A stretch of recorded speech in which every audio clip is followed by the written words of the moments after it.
So welcome. Thank you for your patience. It was hard to find parking. That's why we were waiting for my colleagues to get here and find a parking space. Welcome. This is a lot going on this evening. So just welcome everyone to our September 16th, 20th Town Council meeting. I'd love to hear the bagpipes first. It sounds like Music Man, the doors swing open. I need to open this. And Madam Clerk has to begin the meeting. I'm sorry, I burst your Right ahead. bubble. This is to inform the general public that this meeting is being held in compliance with Section 5 of the Open Public Meetings Act, Chapter 231, Public Law 1975. The annual notice was emailed to the Star Ledger and filed in the Township Clerk's office on November 24th, 2021, and published in the West Orange Chronicle on December 2nd, 2021. Councilwoman Castellino? Present. Councilwoman Matute Brown? Present. Councilman Rutherford? Here. Councilwoman Williams? Present. Council President McCartney? Present. Mayor Parisi? Yes. Welcome, Mayor Parisi. Welcome, Fire Chief. I know he's here. Whoop. Present the colors.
If everyone can remain standing for the Pledge of Allegiance. I pledge allegiance to the flag of the United States of America and to the republic for which it stands, one nation, under God, indivisible, with liberty and justice for all. And if you can keep standing for a moment of silence for our fallen brothers and sisters in the world of public safety. Thank you.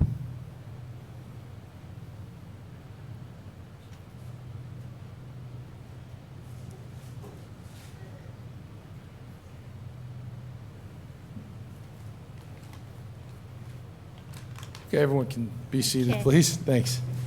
Welcome, Chief and Mayor Parisi.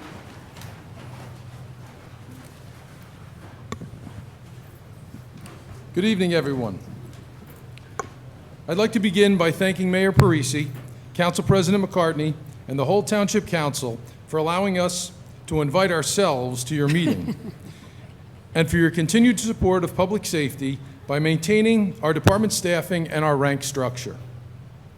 Thanks also today to our Honor Guard for their service tonight, and for our bagpipers for never disappointing. It has been said that the strong-minded rise to the challenge of their goals and dreams, and the weak-minded become haters. John Casero has proven himself to be a positive force within our department, and I have no question that he will rise to whatever challenge presents itself. And there will certainly be many challenges.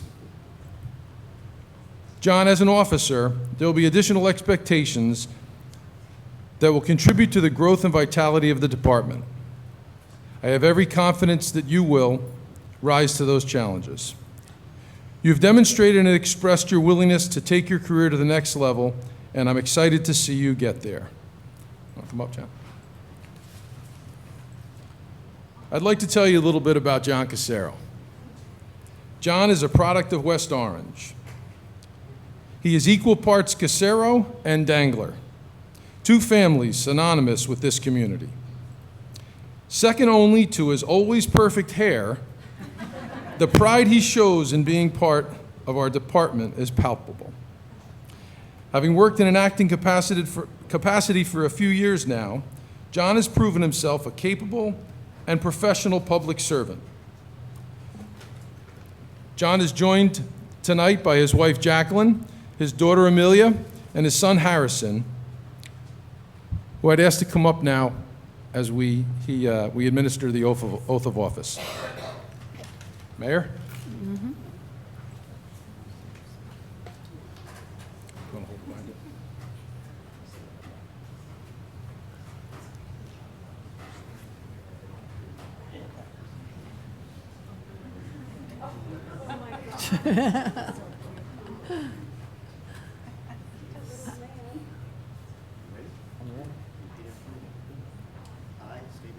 I, John Casero, Do solemnly swear that I will support the Constitution that I will support the Constitution of the United States of the United States and the Constitution and the Constitution of the State of New Jersey, of the State of New Jersey, and that I will bear true faith and that I will bear true faith and allegiance to the same and allegiance to the same and to the governments established and to the governments established in the United States in the United States and in this state and in this state under the authority of the people. under the authority of the people.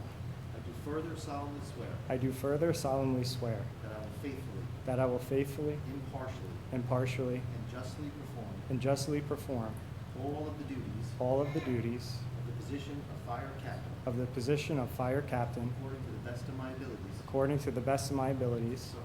So help me God. Congratulations, Mayor.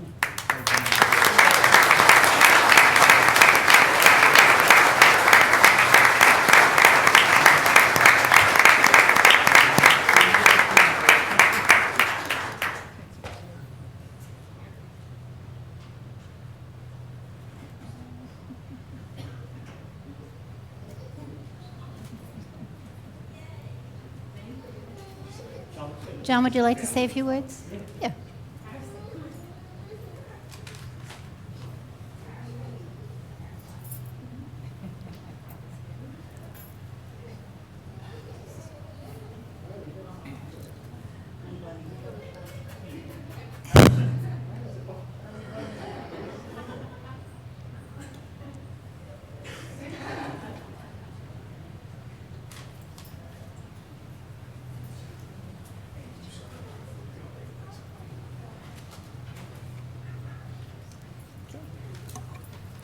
Okay, that was great. We've made it a tradition at the West Orange Fire Department, as an appreciation for putting up with our heightened stress levels through the whole exam and promotion process, to present flowers to the promotees' loved ones as kind of a thank you. So if I could ask Jacqueline to come up, we have something for you hidden under here.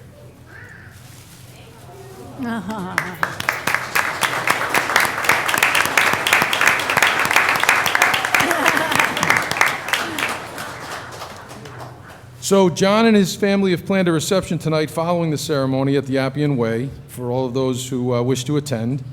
Before I leave, I would like to remind everyone that in a couple of weeks, from October 9th to October 15th, it's Fire Prevention Week. Yay, so everybody's supposed to get excited. The theme this year, the NFPA theme, is Fire Won't Wait, Plan Your Escape. And as we do traditionally on October 9th, it's a Sunday, so we can welcome people of all faiths. From 10 o'clock to 2 o'clock is our annual open house at fire headquarters.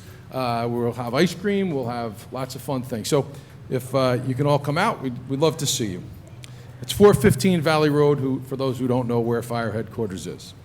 So I just want to say thanks again to the council for the hospitality, and good night, everyone. Thank you.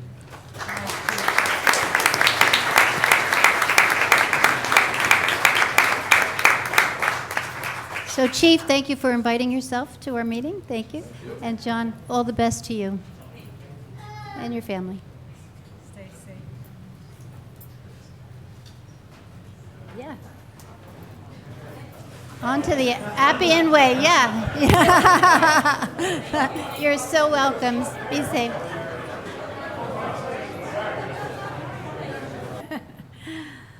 So next on our agenda, we are recognizing the Friendly Sons of the Shillelagh on Prospect Avenue for their years of community programming. I have 3 pages of information that recently this proclamation was presented at their St. Baldrick's event for cancer research.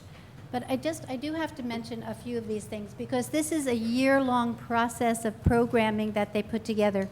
I just mentioned this is a long time coming too because this was supposed to happen back in March. And we just needed to get our schedules together. So starting with the parade committee, Friendly Sons of Shillelagh Scholarships, the Irish Sports Expo, the back-to-school yard party. In the summer, Brendan Tevlin Lacrosse Festival, the New Jersey Irish Festival. In the summer also support the Troops Care Package Drive. We just had the St. Baldrick's Foundation to raise money for cancer research for childhood cancer. The Luck of the Pup, which is coming up, pet adoption event. The food drive for West Orange. Francis Schott Blood Drive. The Winter Holiday Toy Drive. The Coat Drive. And plays host to many local and regional Irish organizations throughout the year, including the Women of Irish Heritage of Northern Jersey, Ancient Order of Hibernians, Division 9, the Essex County Emerald Society, the Newark St. Patrick's Day Parade Committee, and many others. Project Children, and Finian Graves. So I would like the gentleman from Shillelagh Club to join us so we can present this proclamation to you.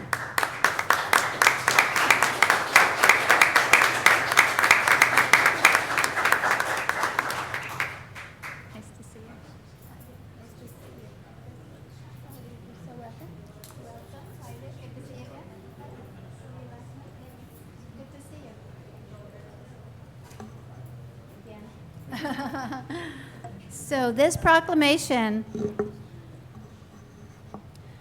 contributors and participants to many charitable endeavors and community program. I read the spring, summer, fall, winter. The Friendly Sons of the Shillelagh play host to many local and regional Irish organizations. So here on behalf of the mayor and the town council, in recognition of the Order of the Friendly Sons of the Shillelagh contribution to the community at large, do hereby thank them for their contribution and wish them best wishes throughout the township of West Orange, Essex County, State of New Jersey. Signed, Mayor Robert Parisi.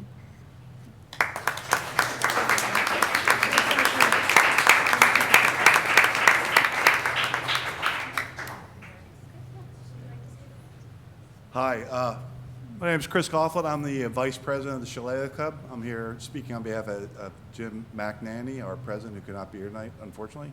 Yeah, it's a long list of community support, some Irish cultural support, and we do appreciate all the support from Council President Susan McCartney and the entire town for helping us, fulfill our mission. We're here about community service and promoting Irish heritage and keeping it all together and wearing green jackets and marching down your street once a year. So I do thank you for the recognition. And please come by the club. We have Luck of the Pup on Sunday, and it's a pet adoption. It's a great event, charitable event, and it's been going on for 4 years now. So again, I really appreciate the recognition. This is fantastic for the club. Thank you very much. Thank you.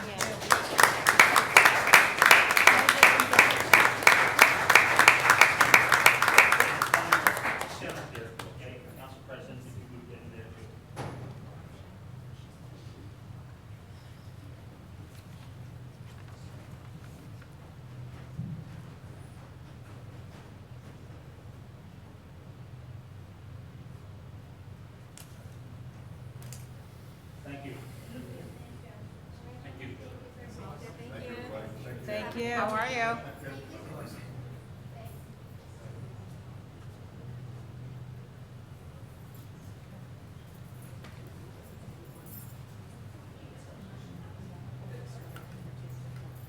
All right. Just read it. So next on our agenda, we have the West Orange PAL 14U baseball, traveling baseball team. Let's see. And they are here, represented West Orange with a 10-1 record, a quite accomplishment.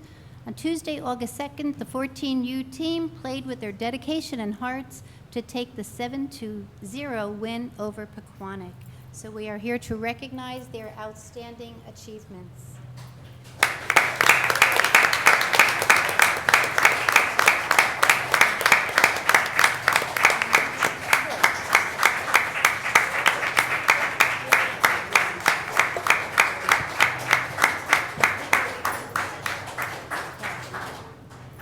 see, we'll call everybody up. So let's see. Now, gentlemen, if you want to take a seat right on the front benches, we're just going to. We'll get a group picture one. Yeah. And typically they come right up and stand right here. So good evening, everyone. Thank you for coming down. What a great evening to have our youth athletes here this evening on such a night. We're commending our fire officials, our community service, a great lesson for you, and for all that will be there in the future for you. And thank you to your coaches this evening for getting you here. Your accomplishments were over the summer, and summer baseball, as we know, is not easy. It's in the heat of the summer. It's a lot of practicing. It's a lot of time away when your friends may be at the pool or the beach, and you put the hard work in.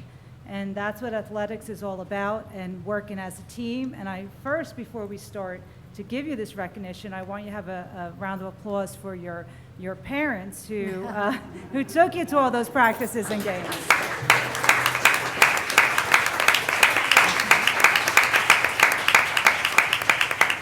Because it's their summer too, and a round of applause for your coaches as well.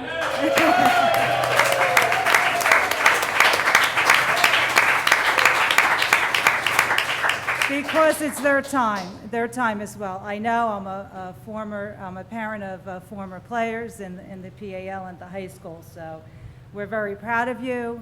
We commend you for all your hard work this season, and we know now that school has started, and it's so important for your academics as well.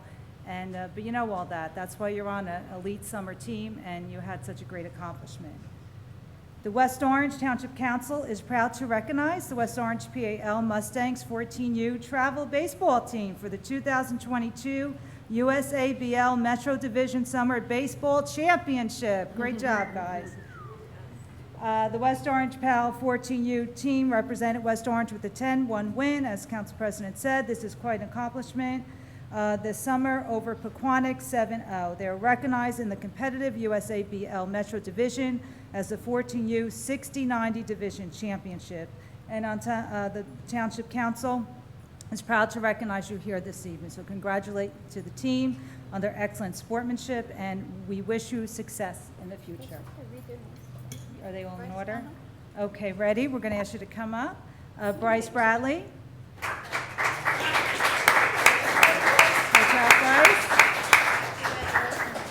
Miles Burton, right here. Patrick Castles.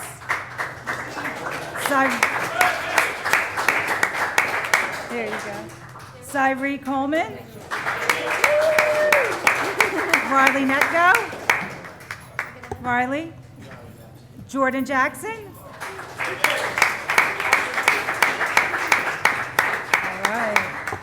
Max Kelly. Jack Pym, Jordan Rothstein, okay. Matthew Schaefer, good job. Hudson Showalter,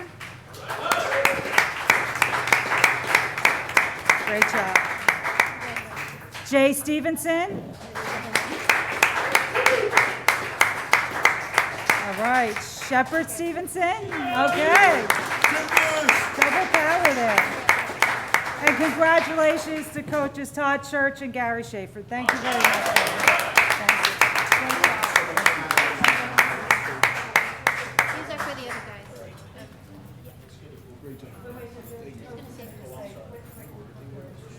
guys. Just like to thank Mayor Parisi and the Town Council for inviting us here this evening to celebrate our accomplishment. We've got great parents, great fan base, and I think, speaking on behalf of Coach Todd and myself, we're truly blessed to be with a great group of fine young men. There's an old saying, right? You're as good as your players are. And we have very talented players.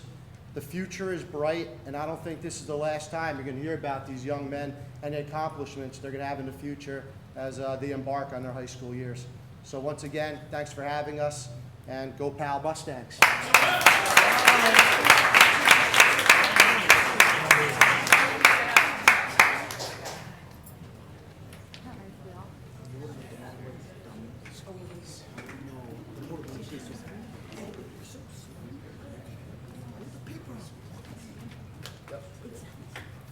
Okay, hold up your certificates and everybody look this way.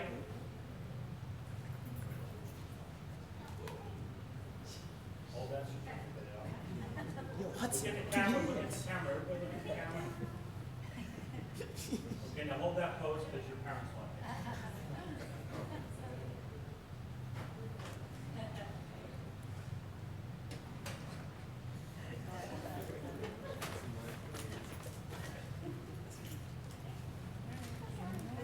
One more, Joe.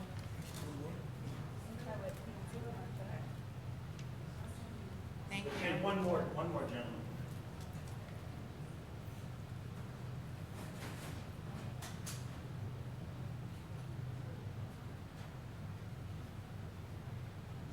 Thank you.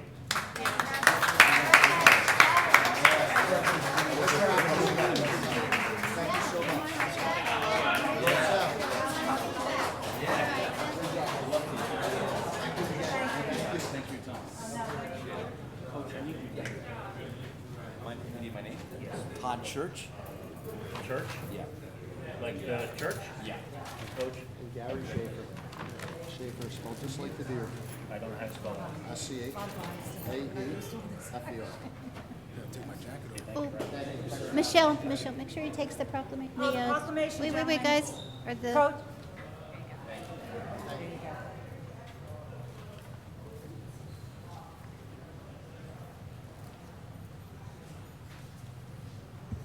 Okay, not too bad. wow. After 7, pretty good. Yeah. Well, that.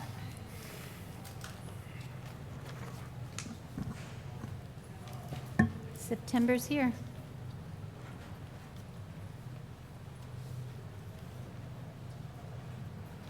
All right, Madam Clerk? Want to start the public meeting? Yeah. Okay. This is to inform the general public that this meeting is being held in compliance with Section 5 of the Open Public Meetings Act, Chapter 231, Public Law 1975. The annual notice was emailed to the Star Ledger and filed in the Township Clerk's office on November 24th, 2021, and published in the West Orange Chronicle on December 2nd, 2021.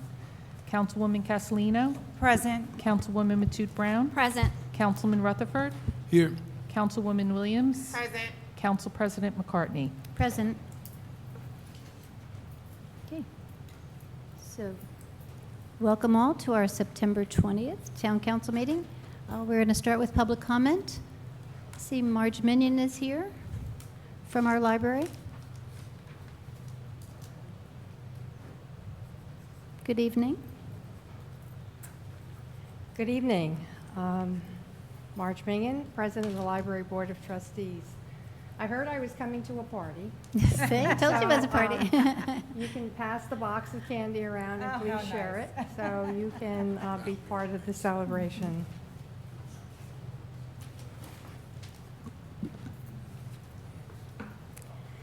Council President McCartney, Councilwoman Castellino, Councilwoman Matute Brown, Councilman Rutherford, Councilman Williams, and our mayor isn't here, okay. Well, it has been some time since I appeared before you. It's certainly before the pandemic. Okay. I'm glad to be here in person to address the continuing vital steps that will come before you this evening, required for the realization of our new library. I hope that all of you were well and survived the pandemic and don't have any long COVID effects. You all look healthy, so we hope this will continue. We have certainly been on a journey toward building our new library. It's probably nearly 4 years. And it has required immeasurable amount of time, decision-making, patience, persistence, and cooperative partnership building. All virtues were necessary and employed by all parties involved in order to reach the requirements as spelled out by the Library Board Construction Act of New Jersey, which we received $3.2 million for the building of the library, in addition to our partnerships, our monetary partnerships, to ensure that we keep all of our commitments. Tonight, there are 3 resolutions coming before this body that bring changes that are essential and need to be done in a timely fashion. Time is a non-renewable resource, and non-action will delay our movement forward. The mission of the library board, its library staff, along with its architects and construction and town designees who are members of the construction project committee, have not wavered in bringing the approved library design building in a timely and fashion plan to completion. We are in a stewardship partnership. I ask for your continued support as we strive to bring our 21st century new building into being. This is a partnership that the community believes we can complete. I believe we can do this. I know you can help us in this, and we must complete it. So thank you very much. I appreciate all of your efforts and your support, and I hope we can move this forward. Thank you. Thank you, Marge. Thank you, Marge. Thank you. And I think it did feel like a party between a promotion, community programming, and recognizing student achievements. Thank you. That's what we like. Joe Fagan, Public Information Officer. Good evening, Council President and esteemed members of Township Council. I apologize this evening. Our overhead projector is not working, so I will not have any visuals to share with you this evening. I'd like to remind everyone that on September 7th, we had a flag raising for the Dominican Republic on the steps of Town Hall, and it was a great cultural experience as always. And unfortunately, as you may be aware, the Puerto Rico and the Dominican Republic, to a lesser degree, got hit with a devastating hurricane. So it's times like this when we all feel helpless, and I'd just like to remind everyone, if you'd like to contribute, the safest way is the American Red Cross, and you can find their website easily online, www.redcross.org. We also had a ribbon cutting for Burlington Coat Factory at Essex Green, and it was they made a significant donation of $5,000 to the Washington Street School. I spoke with the principal, and that money is going to be divided among all the teachers so that they can individually supply their classrooms. We also had on September 7th the annual senior picnic, which was a big success as always. Of course, the highlight of that picnic, or one of the highlights, I should say, is the senior citizens are served by the firefighters and police officers. Also, just a couple quick reminders from last meeting. On October 9th, we have the Mayor's 5K Run coming up, and you can sign up at downtown West Orange. We're still in need of sponsors, so please don't think that it's too late.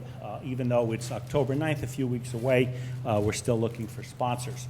Also on September 29th, a trivia contest coming up at the West Orange Public Library, and I will be the host for that and look forward to seeing you there. We have the Italian flag raising on October 6th on the steps of Town Hall, and as we draw closer to election season, it's worth noting that poll workers for the general election on November 8th are needed. And if I'm going too fast, all this information is available on our website. These are simply reminders. Also coming up on September 25th at the West Orange High School is the Diwali, a celebration of Indian culture sponsored by United Asian Voices. Also, we have the 5K run sponsored by the West Orange Suicide Advocate. Is that correct? Suicide prevention. Suicide Advocacy Suicide Advocacy Coalition. That's a mouthful, but certainly a worthy cause. October 2nd at Rock Spring. And that information you can, again, on our website, there's a flyer there with complete contact information, westorange.org. Quick reminder, all municipal offices will be closed for Columbus Day and Indigenous People Day on October 10th. And there's also a complete listing of, for 2022 for all municipal holidays which are closed. Important event on October, I can't read my screen. October 16th, we have a West Orange Shredding Day coming up. This is an opportunity for West Orange residents to bring all their sensitive documents to the Environmental Center at 590 Mount Pleasant Avenue for shredding. Please go on the website and see some of the restrictions of things that you can't bring. It's free to West Orange residents, but proof of residency is required. Also, on October 15th, the Essex County will be sponsoring a computer and electronics recycling. This will be in Cedar Grove, and this is an opportunity to get rid of your old computers and other electronics. And the way it works is you put the items in your trunk, in a box, whatever. You don't have to get out of your car. You simply pull up. They will open up the trunk, and they will take the items out of the trunk for you. And if they will not give containers back, so be aware of that. This only happens a few times a year. It's on October 15th, so it's a great opportunity to get rid of some of those old items. Also want to mention that the Downtown Alliance mobile app is available on iPhone and Android. You can go to the Play Store and download that for all the latest information on West Orange. And I will conclude, Council President, on this day in West Orange history, September 20th, 1909, the first bank in West Orange opened at 14 Main Street, where Benji's is located today. In 1913, they moved to their current location. Of course, we know it as the PNC Bank, but it was a giant step forward in the development of West Orange, and it happened on this day in history. It's also worth noting that Thomas Edison is reported to be one of the first depositors as a show of confidence for the new bank. Once again, I'm Joe Fagan, Public Information Officer. You can contact me, jfagan@westorange.org, and all the information presented here tonight is available on our website, westorange.org. Thank you, Council President, and have a good meeting. Thank you, Joe. And thank you for adding the county. Anthony Puglisi did send an email earlier today to say that he unfortunately was not able to make this meeting. So thank you for adding the county information. Any other comments? Yes, sir.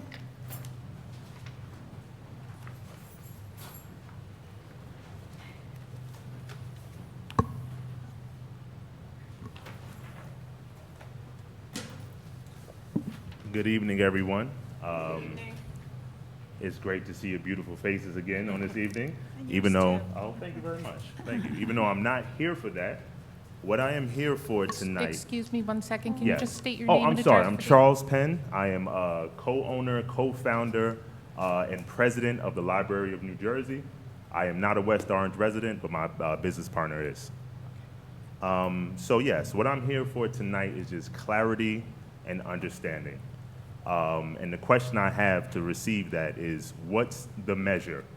So before I get into that, I just want to say about 3 years ago, prior to even the voting on the legalization of cannabis in New Jersey, my business partner and I started our journey.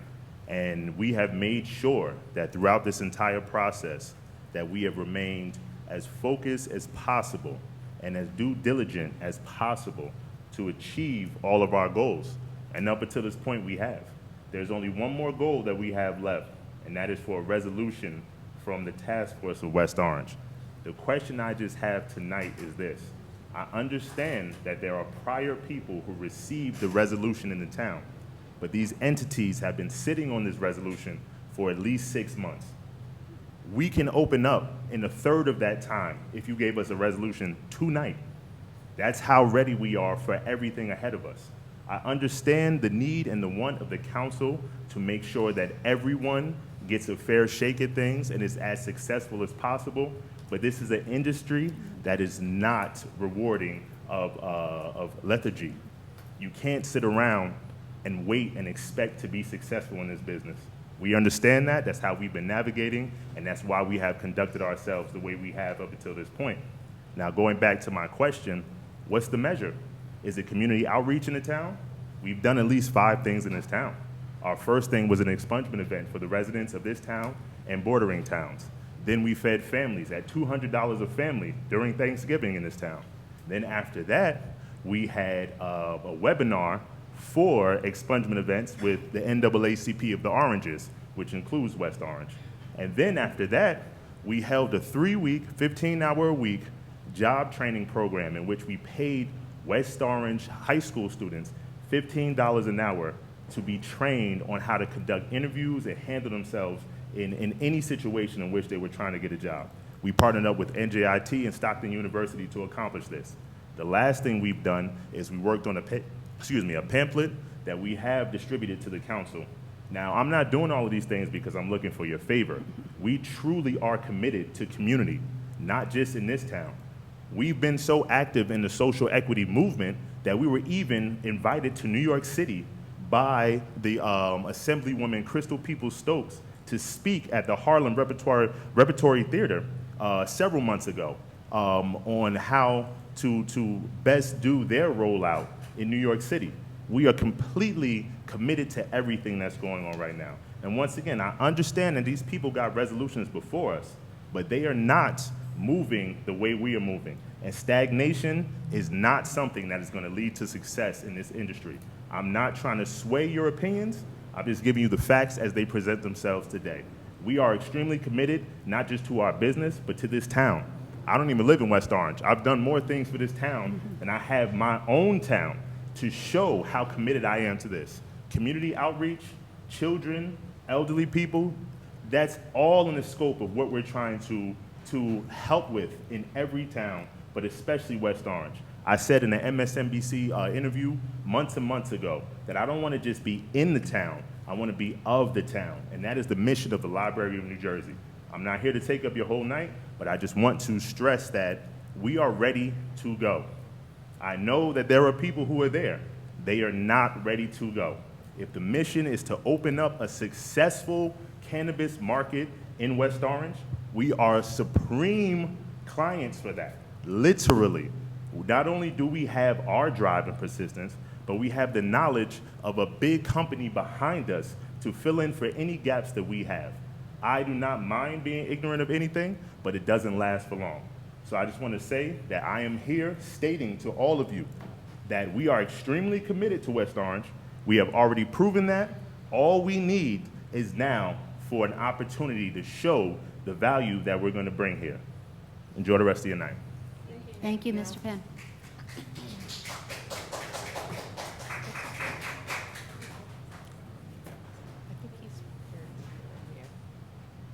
Good night, everyone. Hello, how are you? Hello again. We meet again. Okay. My name is Nordia Gibbs. I am the Chief Executive Officer of Pure Natural Vibes. I reside at 206 Tremont Avenue in Orange. I couldn't have said it better myself. We're kind of in the same limbo. I did express my concerns last meeting with the location issue, I guess based on proximity.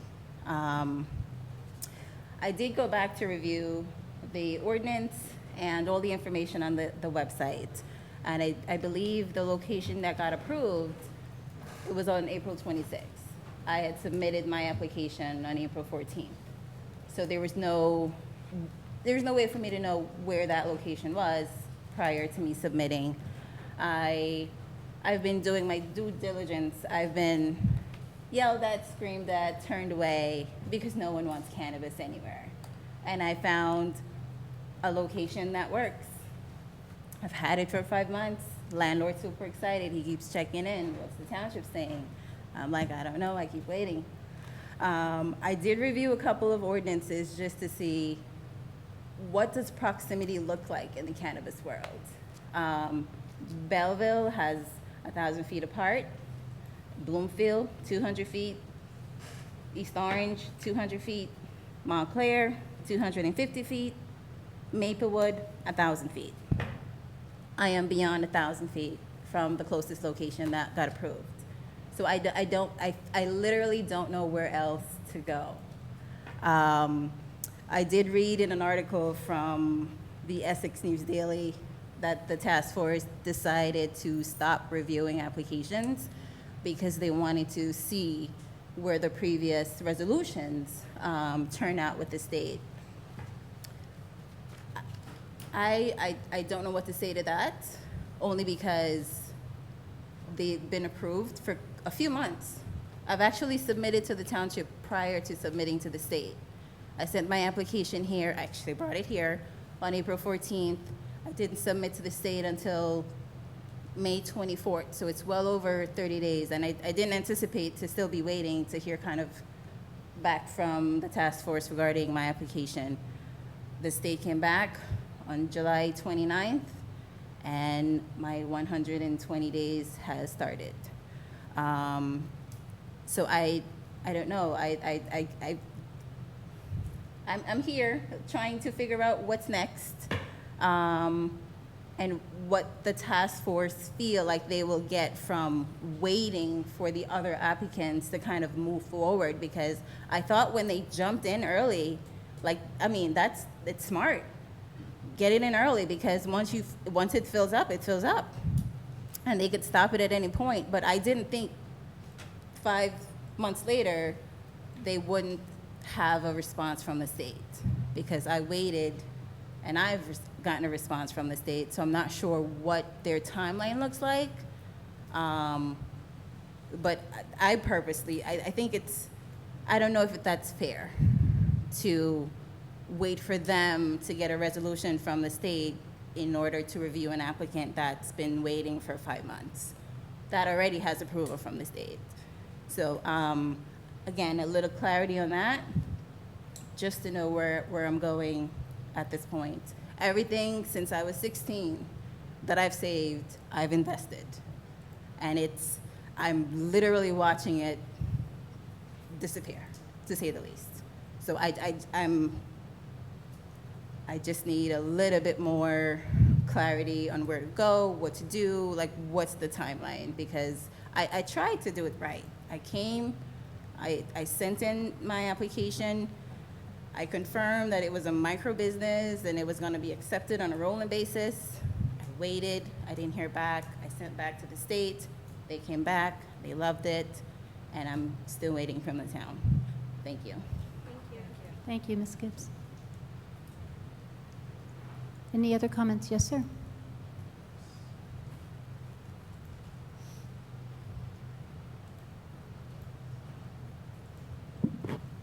Good evening, everyone. Can you hear me? I've never written anything down for a council meeting. Excuse me, can you just state your name and address for the record? Corey Dishman, Llewellyn Avenue, West Orange, New Jersey. Thank you. But I'm gonna start off like every meeting. I want to extend my gratitude to each and every one of you for the work that you do, and for all the work that the task force members. But I did write something, and I just want to share with the public as well as you. Unfortunately, I must be honest that I am extremely disheartened. It saddens me that after 3 years of working tirelessly, now I am being held back and told that our fate within this township is not based on merit, not based on our performance, and absolutely not built on the reputation that we've built in this industry as an internationally recognized company, but that instead it is being based upon the performance or lack thereof of other companies. I stand before you as a God-fearing man, a master mason, an educator, and a father. I stand before you today as a resident of this great township and majority owner of a company that has worked with both state and national leaders on cannabis and social equity. I stand before you today as CEO of the Library of New Jersey, which is the only company that is not only licensed by the state, not only ready to begin construction today, but has a lease for a pre-approved location in this township, several letters of endorsement from the actual landowner of that property stating that he wants to work with us and only us at that location, as well as the several programs and events that we've done in this town in regards to social outreach. I just want this process to be fair for all of us. It's all I've ever wanted throughout this journey. I don't know any of you personally. I don't have any prior dealings with you. I just want to be based on my performance, on my partner's performance, on my team's performance, on the work that we've put in, regardless of what anybody else has done that has been candidates within this township. So, I'm going to end with a few questions. The resolutions were given to companies nearly 6 months ago, and they've made little to no progress since receiving those resolutions. So why should we assume or be inclined to believe that moving forward, these companies will convert to a standard annual license? In addition, why are we passing on a sure thing with a proven track record for the possibility of an application being cured and the possibility of a company obtaining a license that we already have? Why should our landlord have to go another 7 to 8 months without being able to make any money for that property when he stated on 2 separate occasions that he wants to work with us? How long do we have to wait for these other companies to make efforts when we've been working for 3 years just for this? All I am asking is to be considered, since on paper we have done everything right in order to make history right here in West Orange. Thank you. Thank you, Mr. Dishman. Thank you.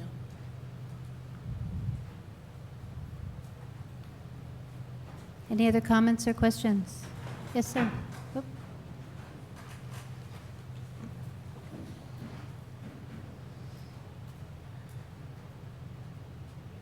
Good evening. Both of them, yes. Both of them, okay. Joint effort. Good evening, my name is Rachel Nordlinger. I am a West Orange resident. This is my first city council meeting. I will be brief. I am here in support of the library in New Jersey tonight. Certainly as a community, this whole process has been looking for fairness around equity and inclusion and diversity. And the process has been rewarding to those who have been very intentional about being engaged in the community. And these young men have been just that. They have done so much to be intentional. They have done expungements. They have been engaged around making sure to have various events for young people to help a pipeline around workforce development. And they have done so many other things that people in the community are watching. You know, for 25 years, I have been the spokesperson for one of the largest civil rights organizations in the country, the National Action Network, led by Reverend Al Sharpton. And one of the things that we have been working on is equity in the space. And my brothers have been working. They shared with you that they did an event with the NAACP of the Oranges. And they have been doing so many other things. And so I'm just here tonight to implore you to continue this process with fairness by honoring and rewarding those that have been really, really engaged in the process and are ready. These brothers are ready. They have been ready, and they have been tireless, and they are prepared to give back to the community. And I think that's what we would want as community members, is people that will be engaged and inclusive and galvanize others to give back. So thank you for your time. Thank you. Oh, no, we need your address. I'm sorry. It's for the clerk. The clerk. Name and address, Rachel? Your last name? Thank you.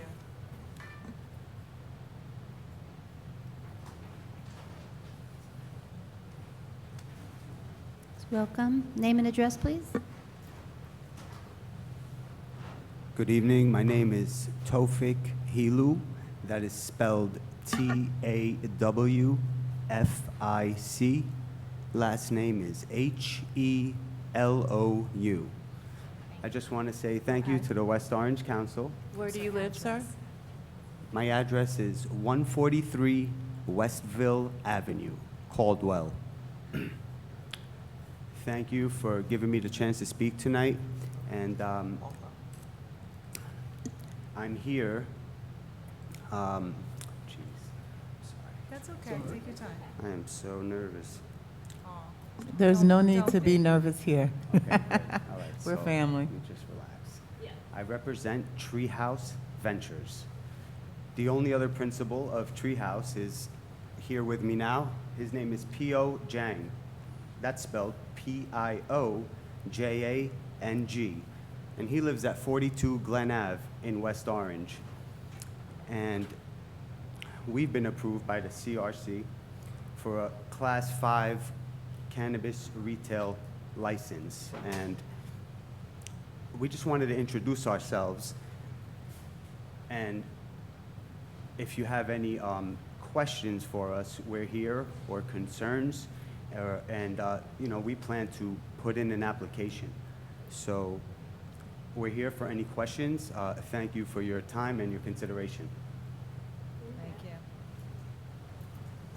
Thank you. Thank you.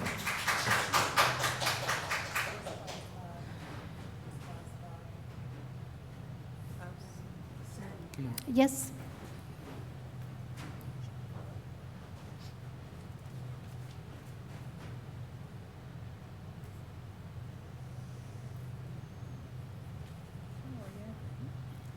Susan Lunchek, 234 Eagle Rock Avenue. At the last council meeting, when some members of the council responded to comments about the Mount Pleasant Forest, it was stated that there was a reluctance to purchase, quote, private property to preserve as open space. There was also a statement that the forest is on a private road, with the objection stated in past meetings that it would not be accessible. With this in mind, I have some questions about some other parcels that the township did purchase and preserve as open space, specifically 7 Belgrade Terrace, Wiley Terrace, and a forested portion of the Crestmont Country Club. Now, 7 Belgrade Terrace was private property. Now, why was that parcel purchased and preserved as open space? My guess is that it covers a steep grade, and development of the parcel would cause runoff that would adversely impact homes in the area. That is a valid reason to purchase land and preserve it and prevent development. Then there is Wiley Terrace. This parcel seems to be mostly surrounded by private property. And why was Crestmont preserved as open space and kept from development? Was it not because it is located at the top of a rocky ridge, and development of any part of that ridge would have damaging consequences for the residents of the homes below the ridge? That was a valid reason to support the acquisition of that land. Crestmont was private property, was it not? And how accessible is the preserved parcel to the public? Is it not mostly, if not entirely, surrounded by private properties? The Mount Pleasant Forest has 1,700 linear feet of property boundary on Mount Pleasant Avenue, a public road, making it more accessible than Wiley and Crestmont.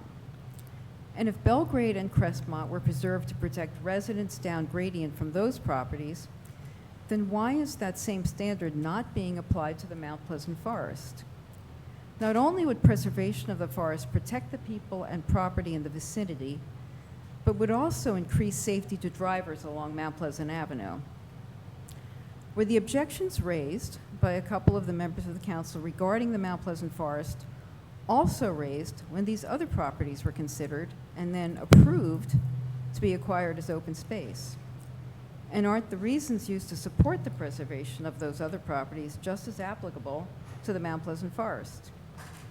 Since there is in fact an application before the planning board which includes tree removal, there is a danger of the property being sold and developed. Why would the town wait for a potential buyer to make an offer and then get into a bidding war with that buyer?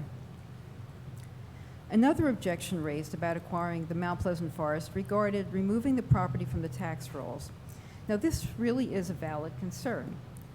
Was that also considered in the decisions of the acquisitions noted previously? And was that concern superseded by other considerations? And if so, are those considerations not applicable here? When the only value assigned to a parcel of land is the tax revenue that it would yield, it's like looking out at the universe using a microscope rather than the Webb telescope. We need a different perspective, a wider lens. The wider view would consider the costs stemming from property damage from increased runoff, soil erosion, possible destabilization of the bedrock, degradation of air quality resulting in health issues, and safety concerns along Mount Pleasant Avenue. In other words, the costs of development seem to be externalized to the public, and they're not being considered in the accounting. And shouldn't they be? Thank you. Thank you. Thank you. Yes, sir.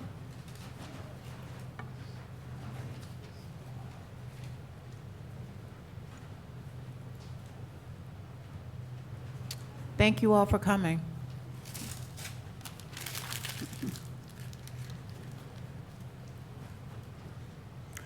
Good evening. Joe Krakowiak, Grandview Avenue. I'm proud to say that Ms. Lenchik was an appointee on the Open Space Committee for me for several years, so you can see why. The council has provided no real transparency on downtown redevelopment for months. My memory is that all of you pledged at previous meetings to provide it. Correct me if I'm wrong.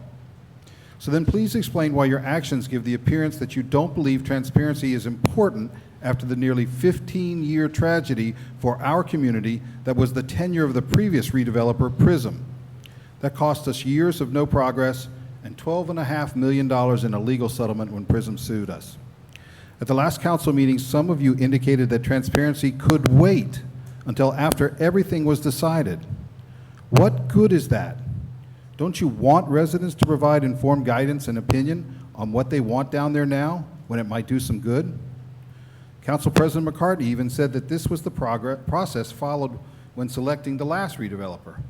I know you've been serving on the council for 20 years and some of the history might have slipped your mind, but I'm pretty sure that that's the total opposite of what actually happened. The transcript of the May 23rd, 2006 council meeting shows you participating in the process of selecting 2 finalists from among the 6 candidates that applied. You should do that again.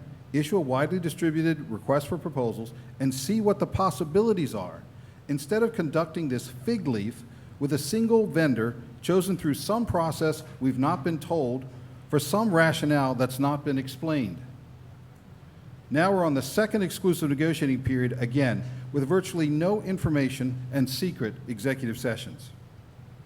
You exercise your authority on behalf and for the benefit of residents. Redevelopment is a valuable asset of residents who deserve to know what you're doing with their property, not after the fact. Also, the nearly 13-acre forest next to Mount Pleasant Avenue, fronting Ridge Road at the top of First Mountain, retains huge amounts of rainwater and potential erosion, perhaps even another rock slide, to protect downslope areas such as Christridge Apartments and nearby. 3 years ago, as council liaison to the Open Space Committee, I passed its unanimous recommendation to acquire that property. Earlier this year, you voted unanimously not to purchase, and you didn't follow up on your words of support for the acquisition. Now we know not only was a request being considered to cut down 72 trees, which is about 8% up there, we also heard that there's an application to the planning board to put up 4 houses. That could be disastrous. Again, no transparency from the council until it came before last council meeting. Council President McCartney said she opposes the purchase because she doesn't believe in buying from, quote, private, end quote, owners. What do you mean? Virtually all the property we've purchased, according to the open space plan, 7 parcels since 2004, plus the recent Crestmont Forest, at least 7 of these 8 parcels were from private owners. So what are you talking about? Tonight's agenda asking for funding of lighting in the town pool, I think it's perhaps underwater, but I'm not sure. It's not authorized that I'm aware of since the proposed bond ordinance that would fund this failed on second reading. Recently, Mayor Parisi posted on social media that repairs to Nymph Road couldn't go forward because of the failed bond ordinances. So I posted a screenshot of last year's capital budget presentation showing that that work was authorized and asking him what he was talking about. Now the opposite appears about to happen. Someone please tell us how you can authorize work that was specifically not authorized and funded.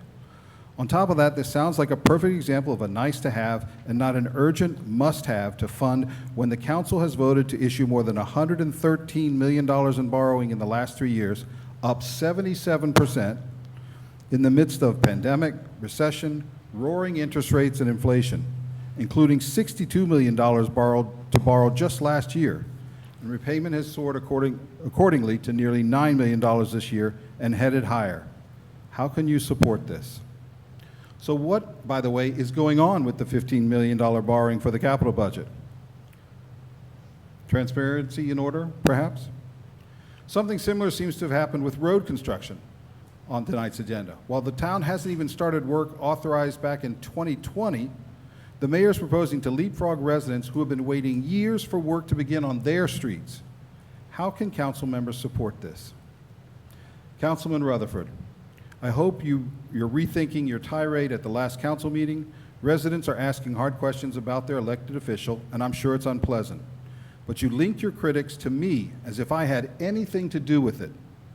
These people have expressed their lack of support for my candidacy publicly on Facebook. How could you miss that? I totally reject your unfounded allegation against me of, quote, completely toxic behavior, end quote, as you put in writing on your campaign Facebook page. I ask you to provide proof of your alleged link or else apologize and retract your unfounded allegation. It certainly looks like, quote, completely toxic behavior, end quote, applies, if at all, to you, not me. Separately, I'm told local public access TV has been down for approximately 6 weeks, meaning that many people who watch replays of council meetings, especially seniors, have missed the last few meetings and probably tonight's. I haven't heard anything Your from the council. time is up. Thank you. With the council president's leave, I have 3 more sentences. I haven't heard anything from the council and nothing's on the town website. What is going on? When are the council meetings going to return? How are we planning to give residents an opportunity to watch these missed meetings? And why wasn't this problem disclosed at a council meeting or on the town website? I look forward to your answers and responses. Thank you. Any other comments? Yes, sir.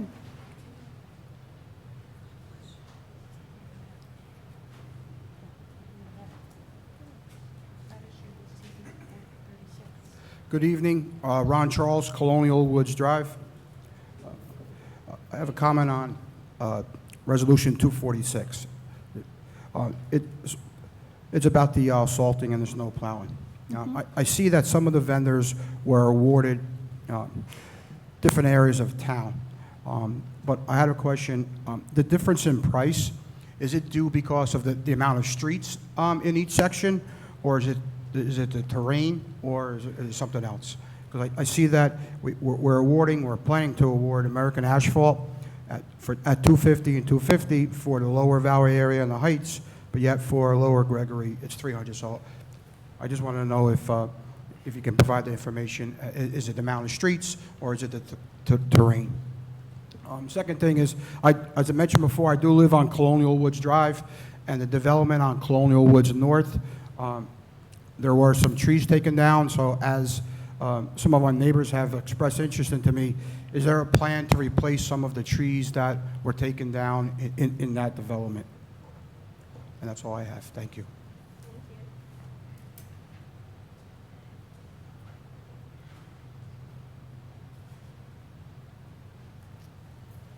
Any other comments or questions? Joe, do we have people online? Council President, yes, we have people in the audience. I'd just like to make an announcement. Any member of the public in the Zoom audience who cares to address the town council can do so by using the raise the hand function at the bottom of your computer screen. If you don't see it or are not familiar with it, just move your mouse along the bottom of the screen and it will become visible. Once your hand is raised, you will be in the queue, and I will call upon you by the name you entered the Zoom meeting with. You may raise your hand at any time, and I certainly apologize beforehand if I mispronounce your name. A message will appear on your screen asking you to unmute yourself when it is your turn. When you see this message, please follow the on-screen instructions and begin talking.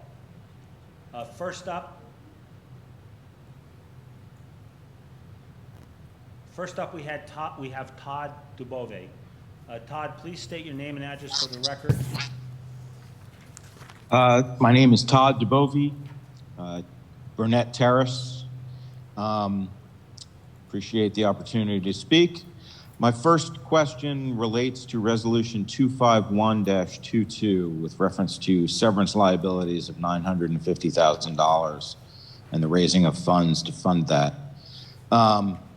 Lacking in the resolution or the agenda is any reference to calculations. What are the amounts of the liabilities that we're funding? What was the discount rate that might have been used to help determine how much is necessary to fund those obligations? That information would be an indication of transparency, and there isn't any indication of that information. So we're left to wonder, what's this about? How is it calculated? Next thing I want to talk about is downtown. I've heard several council members, if not all, talk about their vision for downtown, but yet nobody in town has heard their vision because they've not shared it with us. I've also heard from several council members that there's no plan for the downtown area. I'm not surprised at that, but how do you have a vision if you don't have a plan? And then I've also heard that you can't develop a plan unless you own the property. Well, that flies in the face of what pretty much every developer on the planet does before buying property that they intend to develop. They develop a plan. They understand what they're planning to put there. They have architects' renderings. They understand what the zoning is and what they can get approval for. And they don't commit to buy it until they've gotten the approvals from the municipality. So it seems to me that these people on the council don't seem to understand what the process is for development and purchase of developable property. The next thing I'd like to mention is the Mount Pleasant Forest. President McCartney had said that at the last council meeting that she doesn't believe in acquiring private land with using town resources. Yet that's exactly what the town council and the town has been doing with downtown. With there's a vacant parcel that was bought, I believe, behind President McCartney's own property that was bought from private owners for preservation. My question to you on that was, did you recuse yourself from that vote, or did you vote in favor of that? I think that would be a conflict of interest. That's a term that has been brought up repeatedly and seemingly ignored. Last thing I want to address, the comments that were made by Mr. Rutherford at the last meeting. Specifically, he said that people are spreading lies about you. Nobody's spreading lies about you. The facts are obvious to anybody, and there's no lies about what's taken place. Just facts about what you've done. And Mr. DeBove, I'm going to ask you to wrap up your comments. We're not here to publicly humiliate anyone. I'm not humiliating anybody. I'm speaking as a council resident. meeting. We It's have my council right business to do attend so. to. It's okay. Excuse me. It's my right to do so, to speak. And it was his right to speak up and respond to my comments with a Okay, long finish your comment diatribe. then. His time is running. Okay, we'll just stop that. Sorry. That's all I've got to say. Great. Thank you. Any other comments? Yes, Council President.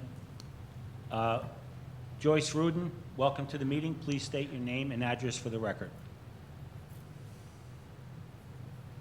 Good evening, Joyce Rudin, Woodland Avenue, West Orange. I also wanted to follow up on some of the remarks that have been made in regard to Council President Susan McCartney's statement that she does not favor purchasing lands from private owners. And I'd like you to answer this question that I'm asking, which is that, are you aware that the entire South Mountain Reservation was purchased from private owners beginning in 1895? It took a decade to untangle the deeds so that all the lands could be looked at as one large parcel. I believe that Joe Fagan, who is our town historian, would know a lot on this topic and may be able to speak to this. That's the first issue I wanted to bring up. The second one is that last week there was a caller, resident, who said that there was hunting near his property in the land that was purchased at Crestmont Country Club. I too have seen this. I have seen where the deer stands are set up. I've seen images of hunters there, and I'd like to know whether or not the township responded to the gentleman who called in and what the determination is. Is land that we purchased with our open space money being used for hunting? That's all I have for tonight. Thank you so much. Thank you.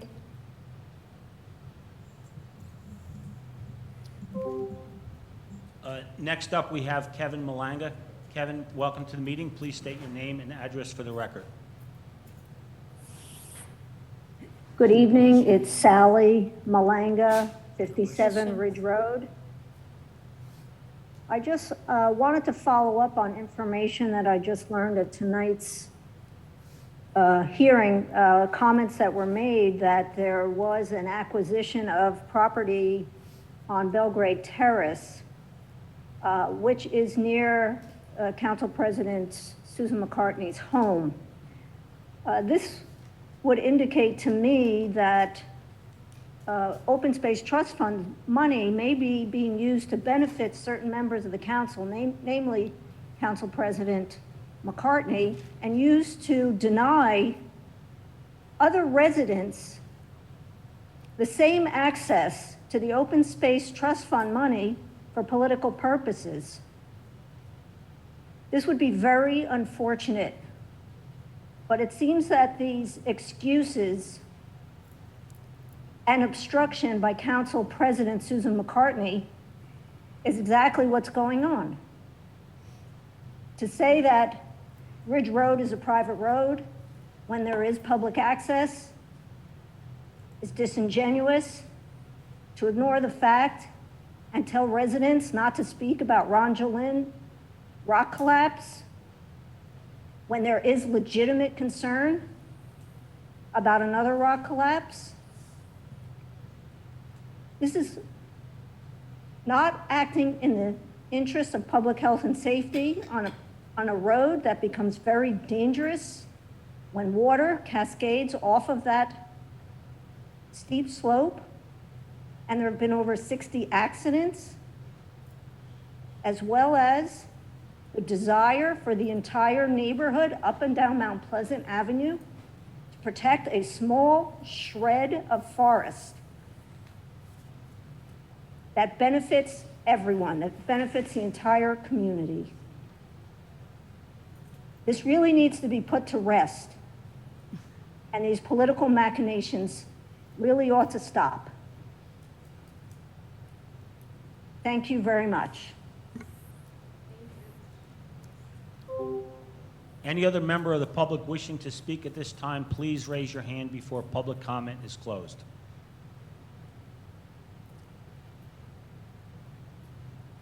Council President, I'm seeing none. Thank you, Mr. Fagan. Wow. We're going to close. Any other comments? Okay, we're going to close public comment. I'm going to just respond to a couple of comments that were made this evening, starting with Marge Minion from the library and her advocacy. Bringing our attention, there were three resolutions added for the library upgrades to this pending application that we have. Resolution 241, 247, and 250 was added, and they are time sensitive. So I just thank Marge for making us aware, and I have been voting in favor of that all along, and plan on continuing to do so. Joe, I wanted to thank you for also your public comments. You gave us so much information of upcoming events and a lot of senior activities coming up, and also for the American Red Cross information for Puerto Rico and the Dominican Republic. Thank you. And the Burlington Coat, it's not Coat Factory, the Burlington store, the ribbon cutting was at 9:15 last Friday, and the parking lot was packed, and it has been packed ever since. So we wish them very well, and thank you for investing in West Orange. Speaking of investing in West Orange brings us up to this, all of the questions about cannabis, and I know I said it the last time that you were here. I am also confused about the process. Looking for clarity, what I'm still confused about is that many of you have a letter of support from the town. You're telling us already you have a state approval, yet you still have to come to a planning process. So it's not over yet. So I'm going to leave that to our task force because I don't have information on that to share with you, and I am really sorry that it has taken so long. I feel just as confused. And again, we don't have a precedent. I know that we're taking one step, too many steps actually, just trying to figure out how to make this work. So all the best. Let's see. Other comments that were made had to do with the downtown. We had talked about that last meeting, about the agreement. We need to put the agreement in place before we can open up to any type of charrette or open public comment on what the plan would be. So the executive sessions are going to be on our agendas up until hopefully that the agreement gets signed. So no, we don't have a plan. We do. I want to see the infusion and economic driver doing the film service overlay. I approved that months ago, and that's the direction that we're moving in for the property that we already do own. So we're going to put the agreement in place, to Mr. DeBove's comment, to get that started. Ron Charles will find out about the trees. I know we have, not this, but TD, there is a resolution tonight about our tree inventory.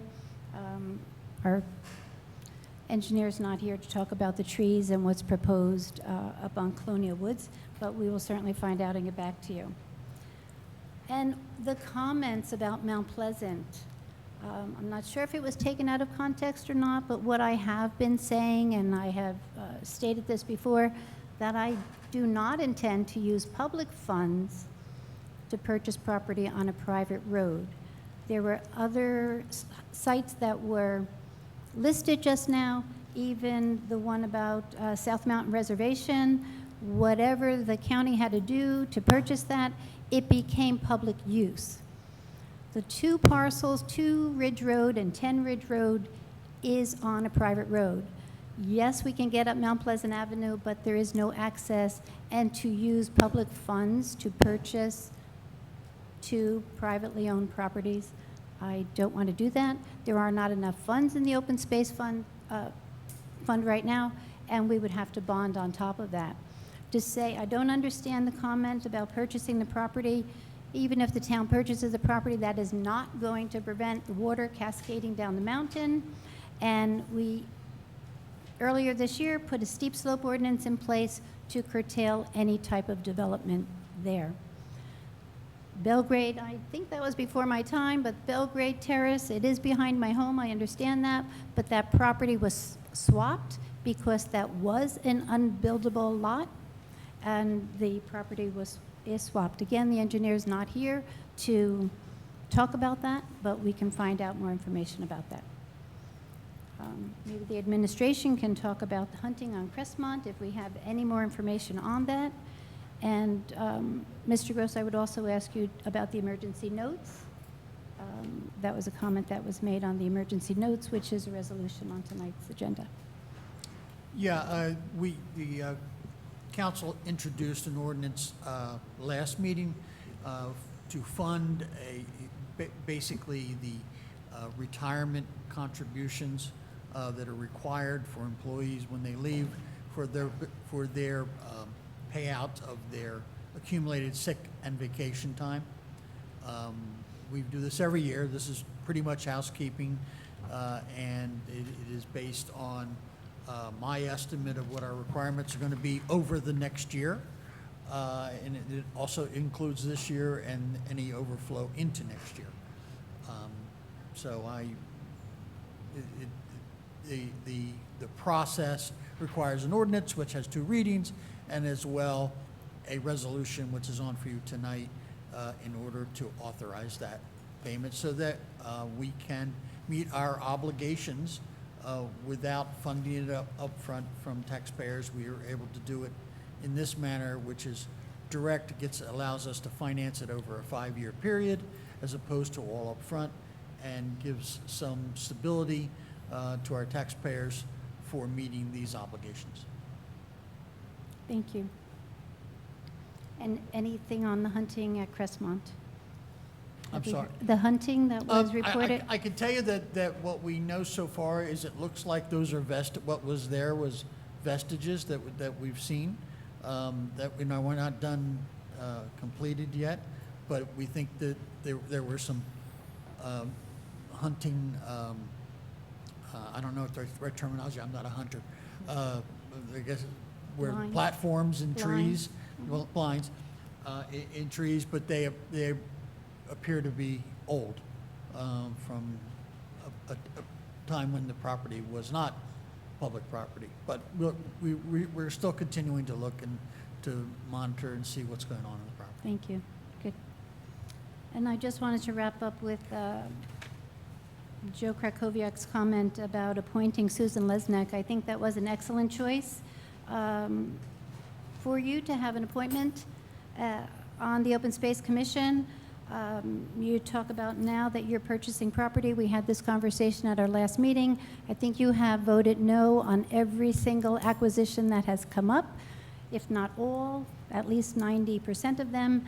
And anytime the Mount Pleasant, or 2 Ridge Road, I'm going to call it, it's not a Mount Pleasant Forest, it's 2 Ridge Road and 10 Ridge Road has come up, you were not present at those meetings. So, and now you are, and now you're ready to purchase that. Again, I'm not going to use public funds or continue to bond to purchase property on a private road that the public has no access to. Thank you. I think we're going alphabetically this time, right? Councilwoman Castellino, any comments? Sure. Thank you, Council President, and good evening, everyone. Okay, I'm going to start off also with Marge Minion. I have the pleasure of working with Marge on the Friends of the Public Library Board, and she's been instrumental in the this construction project of our new site at 10 Rooney Circle. As we all know, construction is not easy, especially when you're dealing with an old building. It's like peeling away layers. So we'll talk about the resolutions when we get there, but I just want to thank Marge publicly because she's been at every meeting. She has walked through the site with our personnel and the contractors, and you need that pair of eyes on this project. So I appreciate all the time and effort. And again, she has experience because she has been involved in other library construction projects prior. So I respect her endorsement of the resolutions. Okay, in regards to our investors, thank you all for coming down this evening. I am on the task force. And I really appreciate, I said this before, and I'm not just saying it, I appreciate your investment in our community, and I know it's a stressful process, but because, and how could I say this nicely, but because, we have approved cannabis in the township, that doesn't mean we have to have 100 cannabis sites. And we've been honest about that from the very beginning. I know I have been. For your group with the library, there is a conflict there, and we're trying to work it out. And they're also all town residents. They're also support social equity issues as well. So I haven't been updated this week of where we're at with their application, but I definitely hear and feel your frustration. And I appreciate all you've been doing for the community. I know we talked about your pamphlet and even willing to work on improving that. And you've been really great trying to be a community partner. And same thing, Ms. Gibbs in the back. I know you don't live in town, so we do give priority. Not that, I'll speak personally with my picks or my votes. I'm always going to prioritize a township resident, but I do appreciate what you've been doing, and I have to be honest, your location is tough for me because where it's located, as we've been going along in the process, learning about how many folks are allowed in a site at a time and what that's, looks like when you are real crowded. I know I pass through stores in other towns that they're crowded and, there's a backup outside and cars around. So your site's a little tough for me. There's a lot of residents around in that area, even though it's on Main Street. And it actually connects to a resident location. I think there's like three different families right next door to the site. So again, I know it's tough for you, but I do appreciate you coming, and I'll let my colleagues speak on the details. But this whole process is just crazy. But I know I've been very honest from the beginning. I'm going to be very limited on our selections. And I'm not going to apologize for that because I think that's the best interest for the town and for the other folks that have invested in the community as well. Let's see here, but thank you all, and I really appreciate you, wanting to be in West Orange. Let's see, and that goes for the gentleman too from Caldwell. So we do have a process, as you know, it's long and frustrating. And I appreciate you, too, for wanting to invest here as well. Susan, thank you for speaking up about, I call it the Ridge Road Forest, because that's what it was known to me in 2015 when folks started advocating for the property. My former colleague as well, because he was here, too, sitting up here back then. And I said it too, you didn't call me out. I guess I'm not on the ballot this year, so I didn't get called out like the rest of my colleagues. But yeah, private road. But bigger than that, larger than that, I don't see it in danger of being developed at this time. Yes, we heard that the owner has an application into the planning board. Are we supposed to be aware of that at this point? No, because that's not the process. The process is, and even for the folks that sit on the planning board, such as Council President, you don't get those packages. Tonight's meeting, we got our package on Thursday.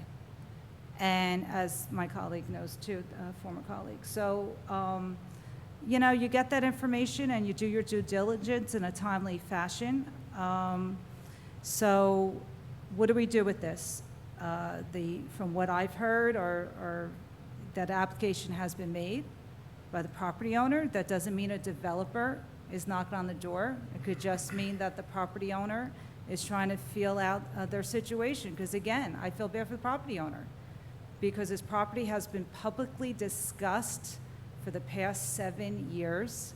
A piece of property that they've been wanting to sell, and developers have been walking away from it because we're up here, you come to us, and we have to defend our votes. And again, it's a tough piece of property to develop. There's bedrock, there's steep slope,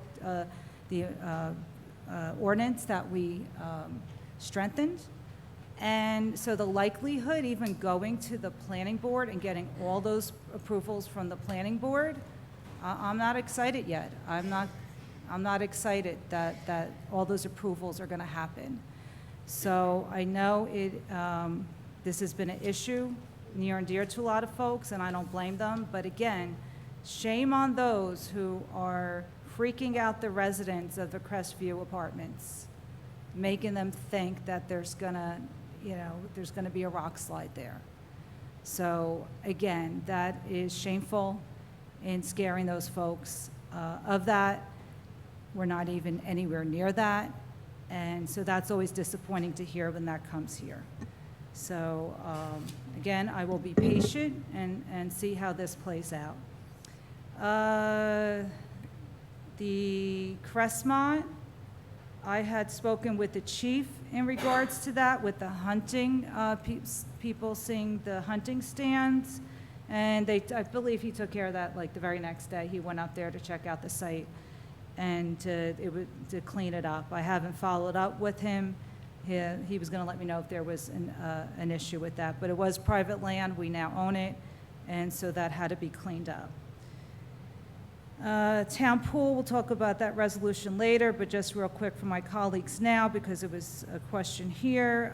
The underwater lights, I talked to Mr. Keogh, and that's just not a luxury that is being done for, to have more programming for our residents, equity and inclusion, to provide pool hours for our community that may not be able to afford the town pool or be able to go to the town pool or be a member. So it's not a member want or need, it is to extend time for the community there. So, which I think that's a great thing, that our recreation program is always evolving and concerned about all our residents in our township, because that's what we take pride in on being all about.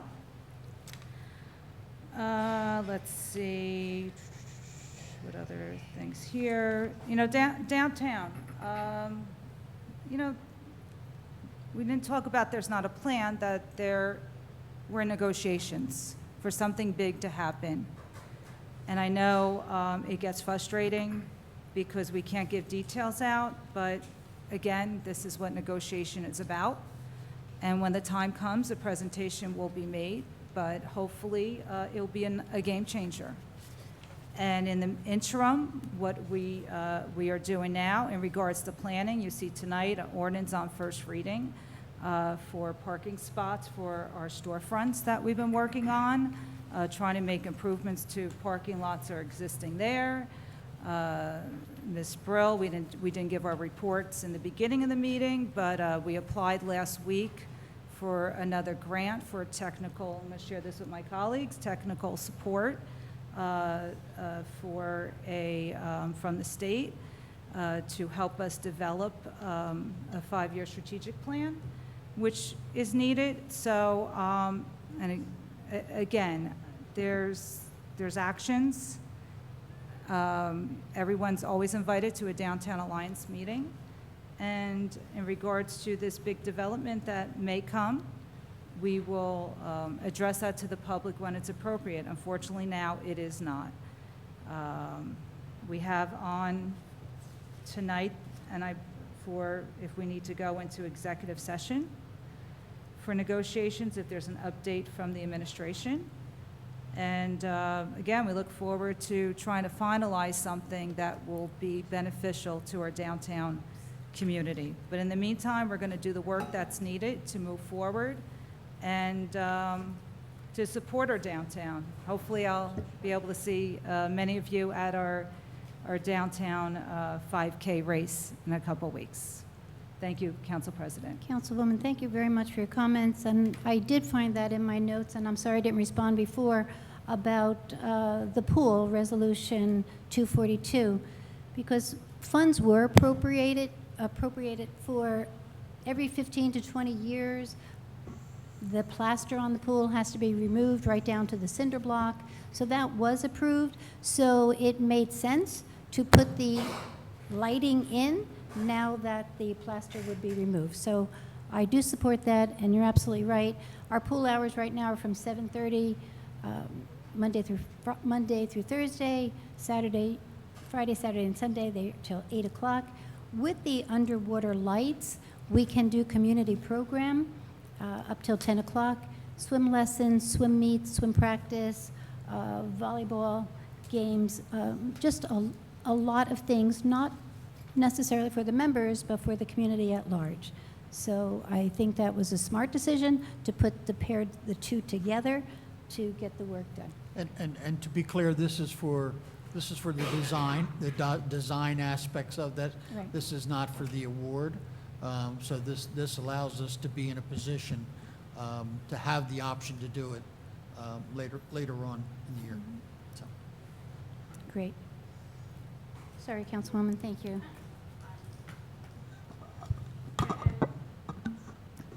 Good evening, everyone, and thank you for your patience as we all respond to your public comments. Thank you for coming out to share your public comments. I'm going to talk about the cannabis, and this will be for everyone, process, including my council colleagues. Just to explain the process so that we all are on the same page. I don't know how we're not, particularly since I'll explain it from the beginning. Our ordinance allows for 4 licenses. It has been recommended from the very beginning from the CRC, the New Jersey Cannabis Commission, Regulation Commission, that we do not extend resolutions of support beyond the number of licenses that we have. That is, I see you, Mr. Dishman. That is something that has been, okay, I can just say that is something that has been up until today inclusive. We do have a government relations contact at the CRC, and I keep in touch with him often to find out where the statuses of the applications that we received are. A couple of things. So that is something that the CRC has recommended. Jesus Alcazar is our rep at the Cannabis Regulatory Commission. Please feel free to reach out to him. It's crc.muni crc.muni, I'm trying to remember it off my top of my head, crc.muni@nj.gov. And ask those questions there. But that is a recommendation. When we, as a council, were preparing the ordinance, we all agreed with the administration, with guidance from legal, that we would only afford 4 licenses at this time. And because we have extended 3 letters of support via resolution for applicants already, 2 are still pending. My communication with the CRC as late as this afternoon indicated that 2 applications had to be cured. 1 has received all of its cure and is ready to move on for review. The other is pending 1 document, and they will then move on through the cure process. As you know, that they do allow the cure process. Now, for my council colleagues to understand, there's 2 ways that applicants can come and seek support, local support for their businesses. One is they can go straight to the state and they're approved. They're given a timeline thereafter to make sure that they secure a location. That is a timeline that's set by the state. The other way is by submitting their application here first. We do the review with the Cannabis Task Force, and if there is a recommendation to be made to the council, it is made at that time. However, we cannot rush the process at the state level. They have their due process, and that's what the applicant's currently waiting on. For us to move to our phase 2, because I want everyone to understand, just because you receive a letter or a resolution of support from the council does not automatically, and then you receive a license awarded from the state, does not automatically guarantee that you will be able to open up, because the second process, we do have a 2-part process, requires a more in-depth focus on, if you're a cultivator, your odor mitigating systems, your security, accounting. That is the second part of our support for applicants. So initially, I understand the applicants have been before the CRC. They have been awarded a license. However, we do have 3 resolutions of support already issued. One has been approved by the state, that's Dogwood. No, I'm sorry, West Orange Wellness. Dogwood is pending, and chemistry is pending. And like I said, they have a time to cure, just like we have offered time to cure for applicants that are incomplete. Some applications come in without organizational documentation. We ask for that information. If it's not due to us by the time the task force meets, then we hope that, you know, we are going to review it before we make that recommendation to the council. So I don't want the public to think that it's a matter of I think Mr. Dishman said, what's the measure? It's really the fact that we have 4 licenses and we've issued already 3 letters of resolutions of support. Anything can happen between the time that, and to be fair, the CRC was not meeting over the summer either. They just had their first meeting 2 weeks ago, if even that, September 7th or 9th, I think. However, they've just started reviewing their processes. So it's not a matter of preference for us. Yes, we like to focus on, and our task force was tasked with focusing on micro businesses specifically for the social justice, equity, and inclusion portion, because we felt that it was a way for our residents to be able to participate in the industry. And for us, we'd rather have residents who are invested in the community, are raising their children here, or just involved in the community. That's not to say that we also don't look at contiguous applications, those communities that are neighboring communities to ours, because that is something that we are allowed to do. But at this time, because we do have 3 pending resolutions already, and we do have one on the agenda for this evening, if that is approved, then we have 4 letters and resolutions of support for 4 micro businesses. Whether or not in a year's time they can qualify to expand and actually assume that license, that's something that we will have to deal with at that time. We did 4 licenses because this is new, and we wanted to make sure that we offered an industry to our residents in the safest possible and most successful way, because we want to make sure that everyone who invests in this community has the opportunity to be successful.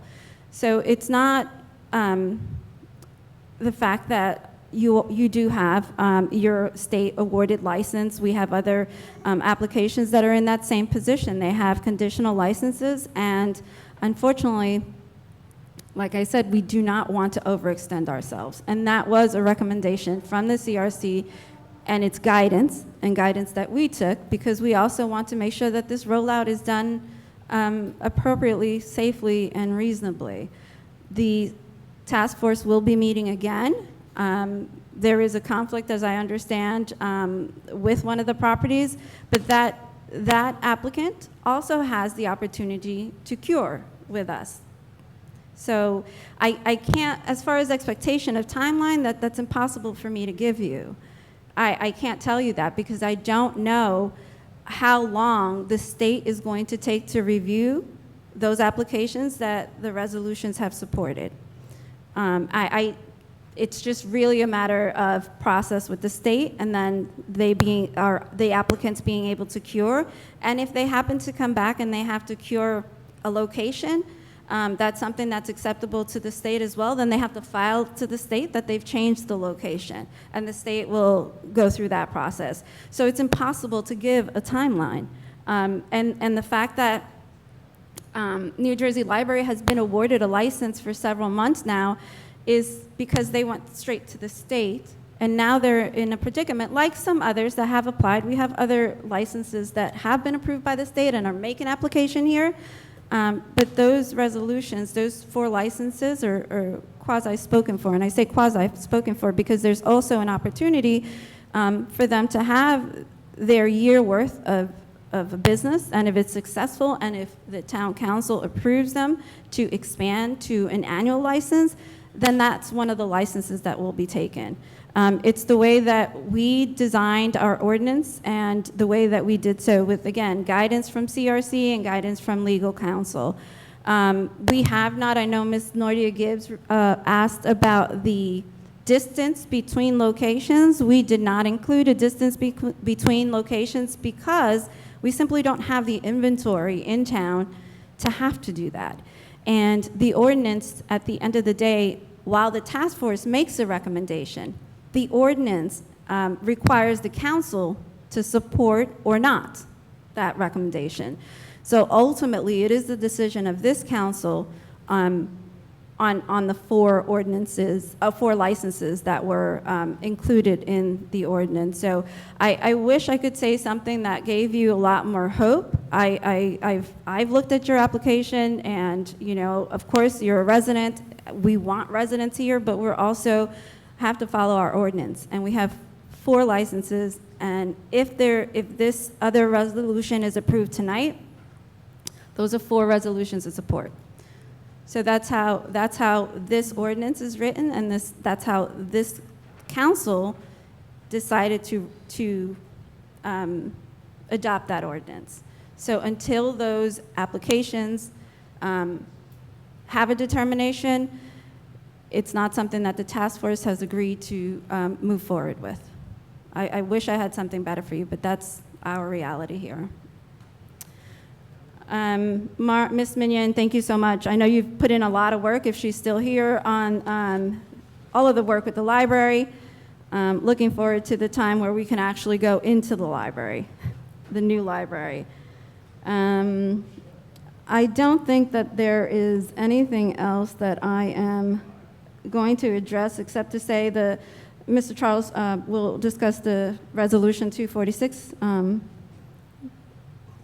when we come to it. And also, I wanted to say to Ms. Susan Lenchek, to me, it's not about, I don't know if she's still here or not, I can't, there she is, I see. For me, it's not about the loss of property taxes. It's about $42,000 for those properties, or the access to the Ridge Road Forest. For me, it's about the fact that we're in a climate crisis. And whether or not we have access to physically walk through, ride, hike, you know, or just leisurely hang out, the fact of the matter is that we need as many canopies, you know, to help everyone, not just people in West Orange, but just across the board. So I am still supportive of that purchase, and hopefully, you know, whether it's this administration or the next, we can move forward with that.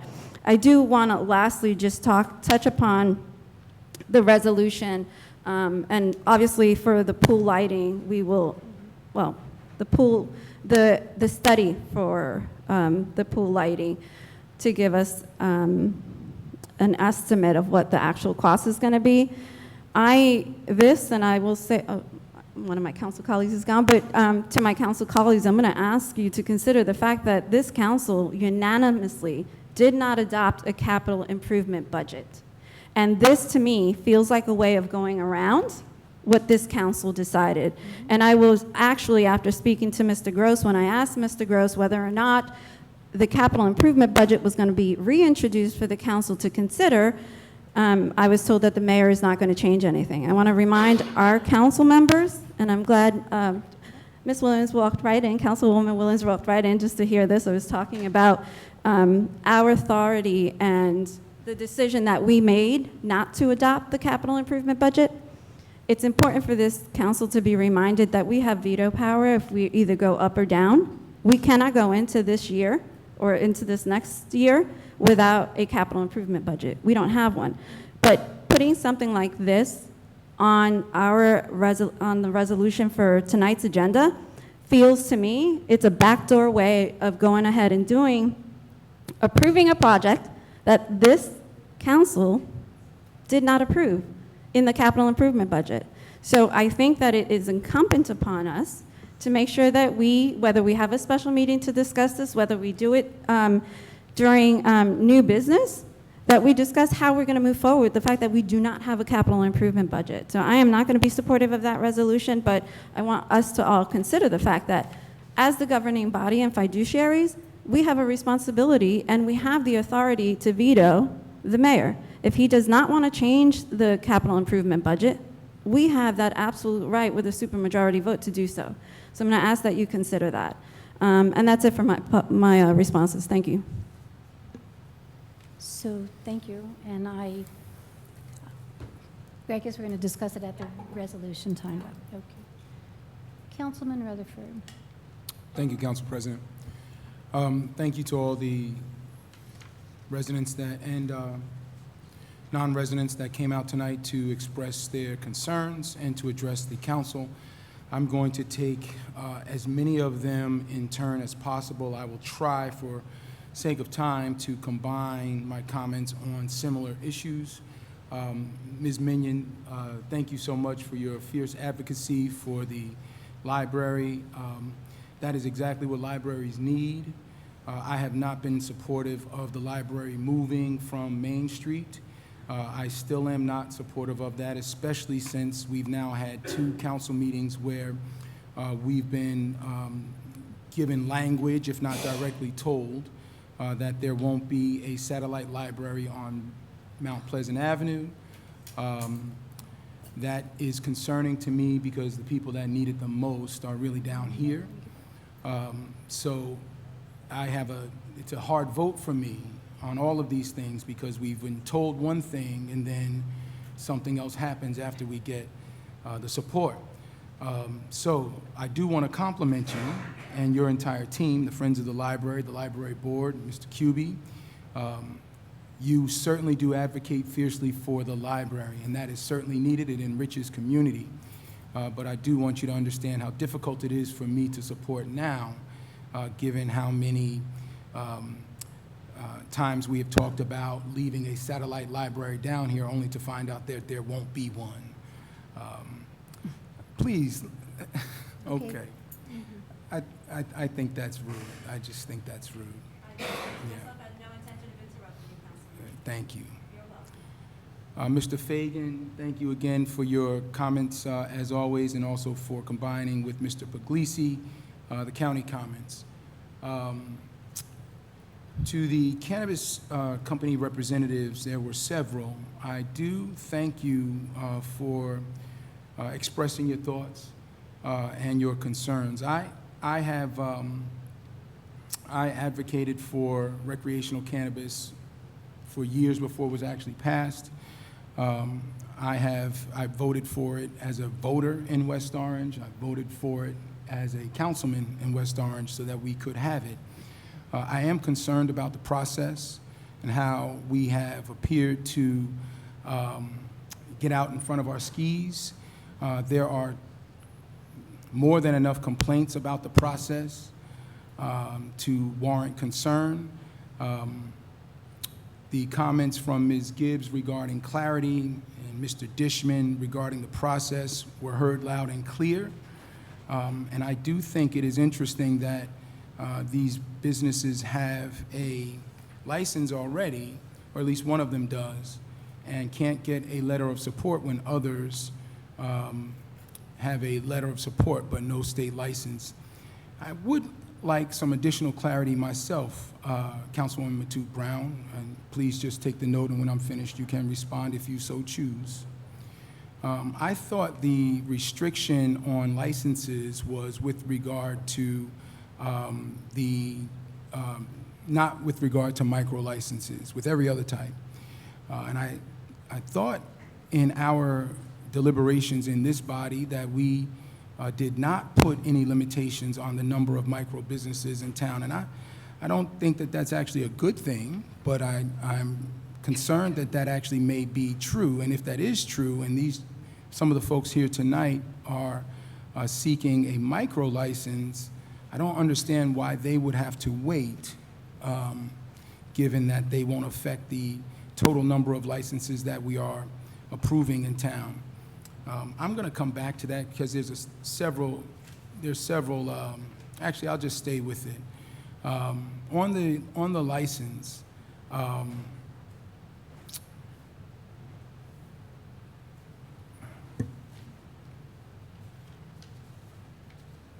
the inventory commentary Councilwoman Matute Brown made, I think that's actually a reason why we would want to look at some of the other applicants. There's at least one applicant that spoke up tonight that has a site that is pre-approved, that has no challenges with regard to how close they are to anything else in town.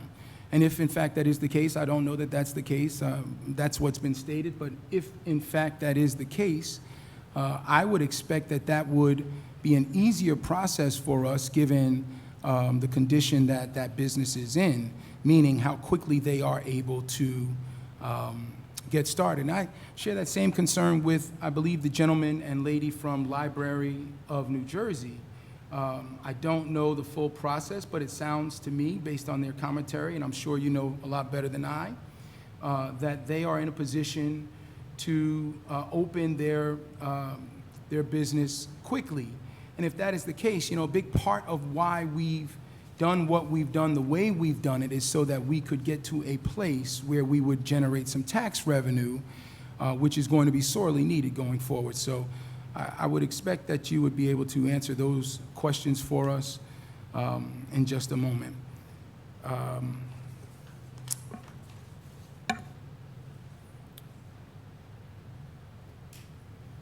Ms. Limchek, again, I thank you for your advocacy and for all of those. I think Sally Malanga was another who addressed the, what I'll call the Mount Pleasant Forest.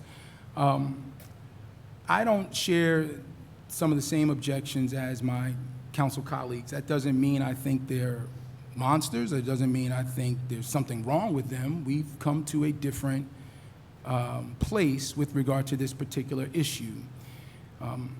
I don't object to it being on a private road. That doesn't bother me. It doesn't bother me to purchase private property in town to preserve it. It doesn't bother me that whether or not we've done some of these other purchases as outlined tonight or not. I am supportive of preserving that forest because, like Councilwoman Matute Brown, we are in a climate crisis. And if we don't get out in front of it, or we can't get out in front of it now, if we don't take bold action now, we are going to pay for it dearly. Now, I did object to it when it was brought before us a while ago because it was tied up with a settlement that was going to provide some benefit to a private resident, and there was no transparency on that for us at all. We had no idea what that settlement involved. And so I could not in good conscience vote for that without knowing what that actually entailed. Had the parties been willing, who both had some involvement with the town in one way or another, had they been willing to share the details of that settlement, I may have been willing to vote for it, but I could not do it under those terms. Now, I will say the money to purchase it has always been a concern for me, and it is even more so now given higher inflation, high interest rates, we are in a recession, and the economic outlook ahead. However, much earlier this year, I believe in April or May, I requested from the mayor that we include the Mount Pleasant Forest in our application for grant funds under the Infrastructure Act. Now, it was not done at that time for whatever reason. And again, that doesn't make the mayor a monster. It means we disagree. However, it is also my understanding that that money has been delayed, as federal dollars typically are. And if there is still an opportunity for us to apply, because that is a way to preserve the property without using our property taxes in West Orange. And I would encourage our mayor to include that Mount Pleasant Forest in the application process. I'm going to come back to Mr. Krakowiak. Mr. Charles, I thank you for your questions. I will certainly address these the 246 when we come to it. With regard to Colonial Woods Drive, there is a tree replacement plan, and it is my understanding that it is woefully inadequate. I will say that our CFO and our Director of Public Works, myself, have worked with the residents in that neighborhood to address the flooding issues. And Mr. Lepore has come up with some things that can be done in the short term to help address it. But long term, we do need more trees and we do need an upgrade in our infrastructure. And here, again, we have the issue of how do we pay for it. I don't believe the bond or the amount of money that the developer has on deposit with the township will cover it, either the upgrades in infrastructure or the trees. I'm not sure that we could actually impose any upgrades in infrastructure on that developer outside of his actual development area. But we can certainly ask and require or encourage them to plant more trees. And then we can look for alternative ways, which we have agreed to do, to upgrade the water removal infrastructure in that corridor. But the truth is, it's going to have to be done townwide. Everybody has some flooding issue when they're on these steep slopes. So we're not going to be able to do it all at once. It will take some time. But I do think now is the time to get started. And I will give credit where it is due. Our CFO and our Director of Public Works have both identified at least that particular neighborhood as an opportunity for us to get something done sooner rather than later.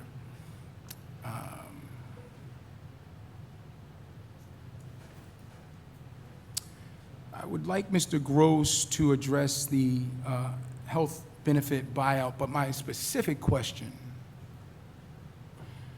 you made a comment saying that we do it this way every year. Did we do it any differently in any of the years? Have we done it differently in prior years? Or has it always been done this way? There have been years when we haven't done it at all. Okay. But when it is done, it is generally done this way, or is it done differently? We generally do it this way because of the ability to do it this way allows you to spread out the cost over a 5-year period. And the years where it was not done, was that because we didn't have a need?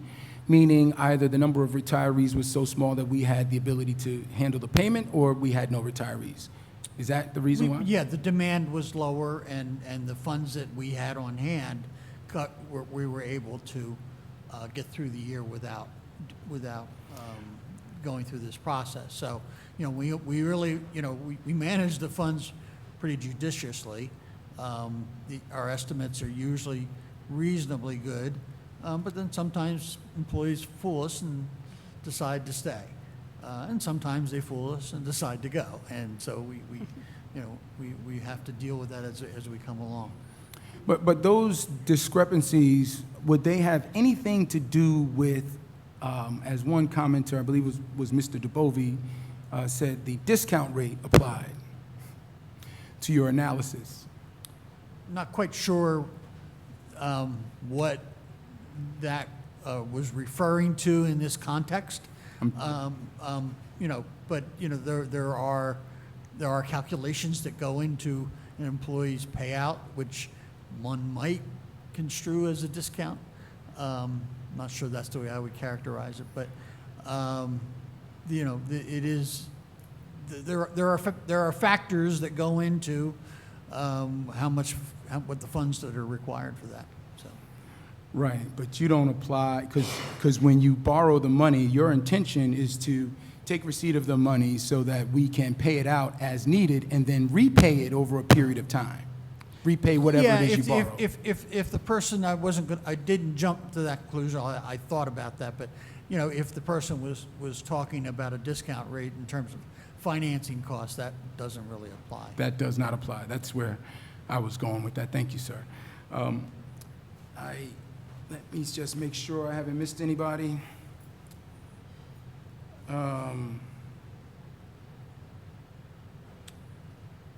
With regard to downtown, there was a comment, at least one, maybe two comments on downtown. I disagree that we don't have a plan. It's at least an idea, and it's been printed in the newspaper. But as most people would agree, until we actually have some details to share, it is inappropriate to share anything, because it can certainly affect the outcome of whatever negotiations we are in. And it could also be wrong. because we are in negotiations. So if we were to speak now and say we had ABC planned for a particular property, and in the course of negotiations something changed, people would say we lied.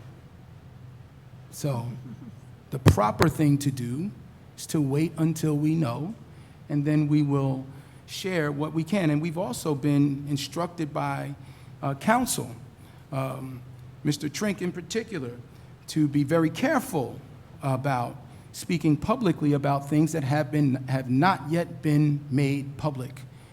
For that same reason, they could very well change. So we're going to honor that. I think it's imprudent, whether you agree with counsel or not, to go against what counsel tells you to do. That's a lesson, unfortunately, I've learned the hard way. And it's something that I will stand by now, even if I don't agree with the counsel. I think that's it. So now I will address Mr. Krakowiak and Mr. Dubovy. Mr. Krakowiak, I'm sorry that you didn't quite understand my comments last time. I'm even more disappointed that you would characterize it as a tirade. I think your continued pushing of a narrative of me as an angry person, I think while you think it serves you in your campaign, I don't think it will work. I know there's at least one other council person who has been very determined to push that narrative, but it's not going to work. What I will say is the reason why I included you, Mr. Krakowiak, is because the people that are engaging in this smear campaign against me are your supporters. And if you would just look at Facebook, at least one of them, two of them said it on Facebook. Now, I don't go on Facebook much anymore because of the toxicity that is there. And I think it is absolutely absurd for people to try things in the court of public opinion that rightfully belong in a court of law, which is what I was referring to with regard to the last issue. That principal resigned. She still has a legal matter to deal with, and she will deal with it legally. But trying to make it worse or trying to blame me for it, as some have done, said, made crazy allegations that somehow I did something wrong, that somehow I inured a benefit at a fundraiser where I actually paid for everything, and because it's a town-owned property, that receipt is available for anyone to review. For someone to make that allegation is just ridiculous and desperate, I think. For anyone to insinuate that it is my fault that someone had an accident is also equally ridiculous and absurd. And that's what I was referring to, Mr. Krakowiak and Mr. Dubovy, because those are assertions that you and your team have put out there and forced people who don't know any different to read and make a decision for themselves. And because I refuse to get into those comments with you, they're hearing one side. But I will say this, every single elected official has had a fundraiser except for Susan Scarpa. And generally speaking, at those fundraisers, there is alcohol served. Almost universally, there is alcohol served. Now, maybe there won't be sometimes, but regardless of that, it is not the candidate's responsibility if someone has an accident. I did not encourage anyone to drink. I didn't buy anyone a drink. I didn't help anyone drink. I didn't hold anyone's drink. Council President, No, I'm going to finish, please. point of order. I think this is a personal I have a point attack, of and I order. need to I clarify. think point he should, of order. I think he should finish. He's been personally attacked all over the internet I and understand tonight. that, but it's not germane to our agenda. It is because it was a part of the It public was comments. brought up. I think he should. Thank you, Council President. So all of these things are done with an eye toward helping one candidate and hurting another. And while that may serve you in the short term, I think West Orange is better than that. I think we are smarter than that. I think we've seen that playbook before, and I think people will call it out for what it is. Good luck to you, Mr. Krakowiak, and to all your supporters. But at the end of the day, the entire town that shows up to vote will make a decision. Now I'm finished, Council President. I thank you for indulging me. Thank you, Councilman Rutherford. God bless you. Councilwoman Williams.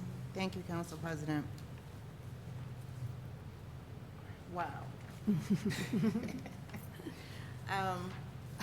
Remember I sent that text last night about Montclair Board? So they eliminated, Yeah, well, so let me. I don't think that's the right thing the either, though. response to I don't think have so. my comments, please. Just like everybody else. I didn't mean that for you. All right. So, I'm gonna do the same thing I'm doing for everybody else, for myself as well.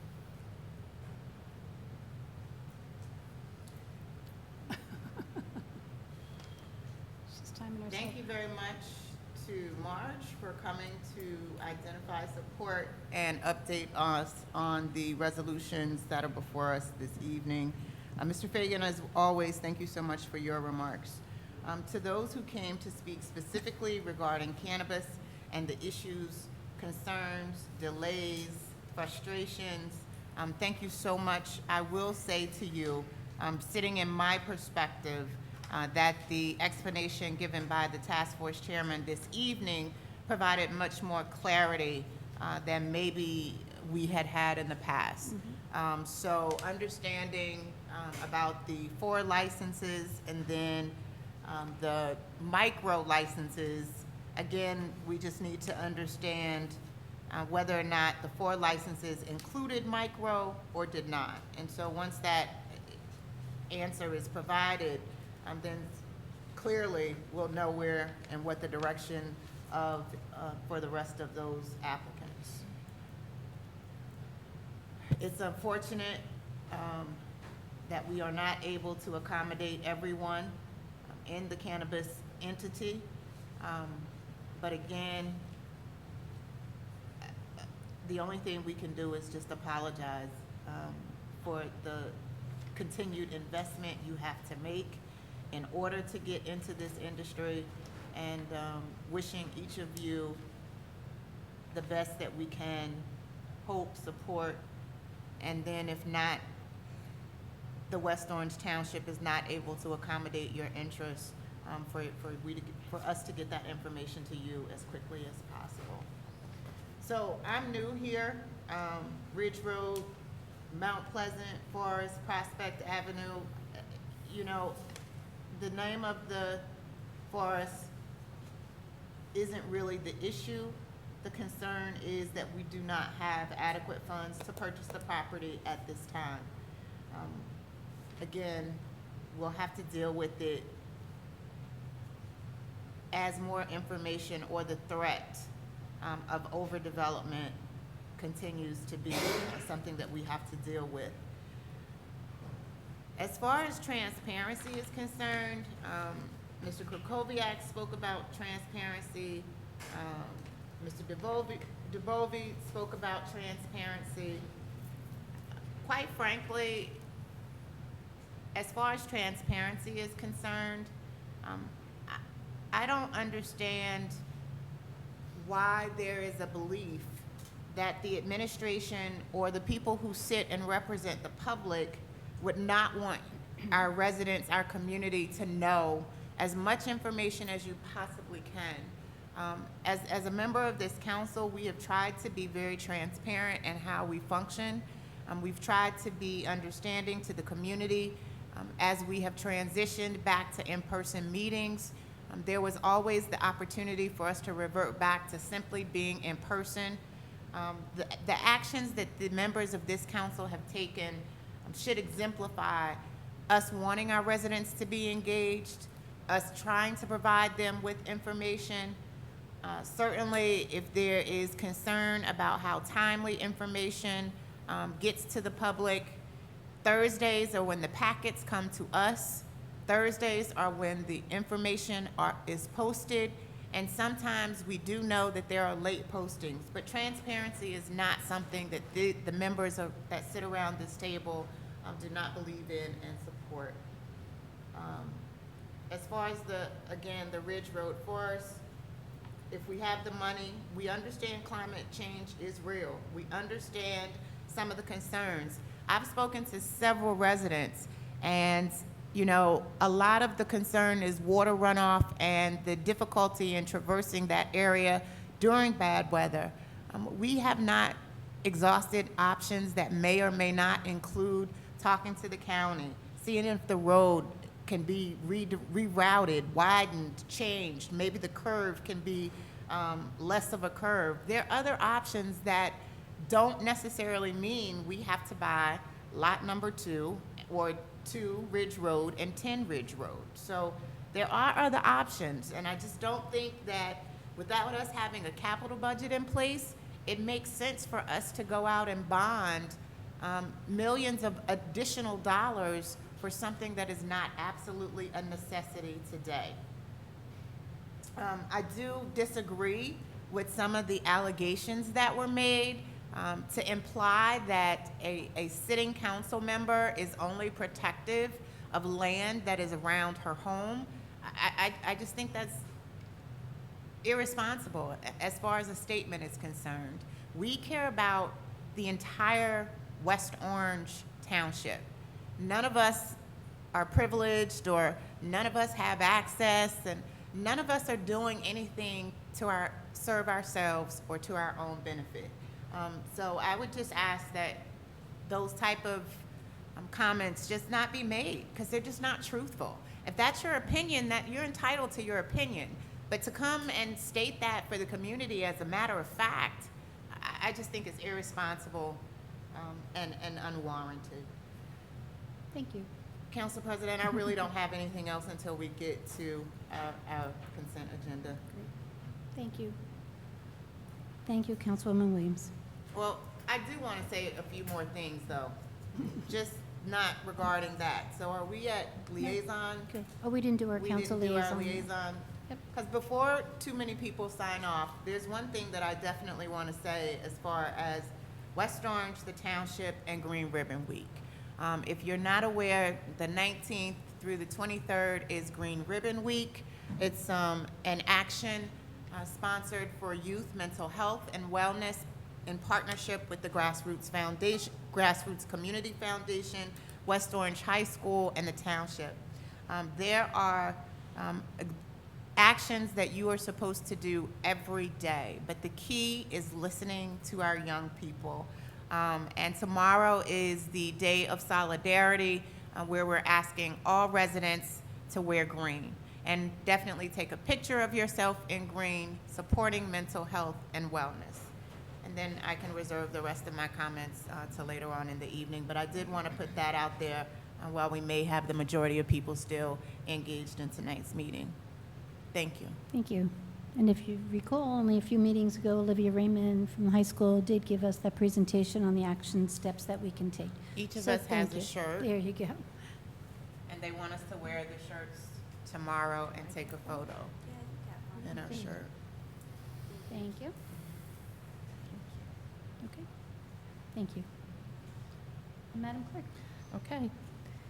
The consent agenda, approval of minutes of previous meeting, September 6, 2022, public meeting. So move. Consent. Report of township officers, none. Reading of petitions and communications and bids, none.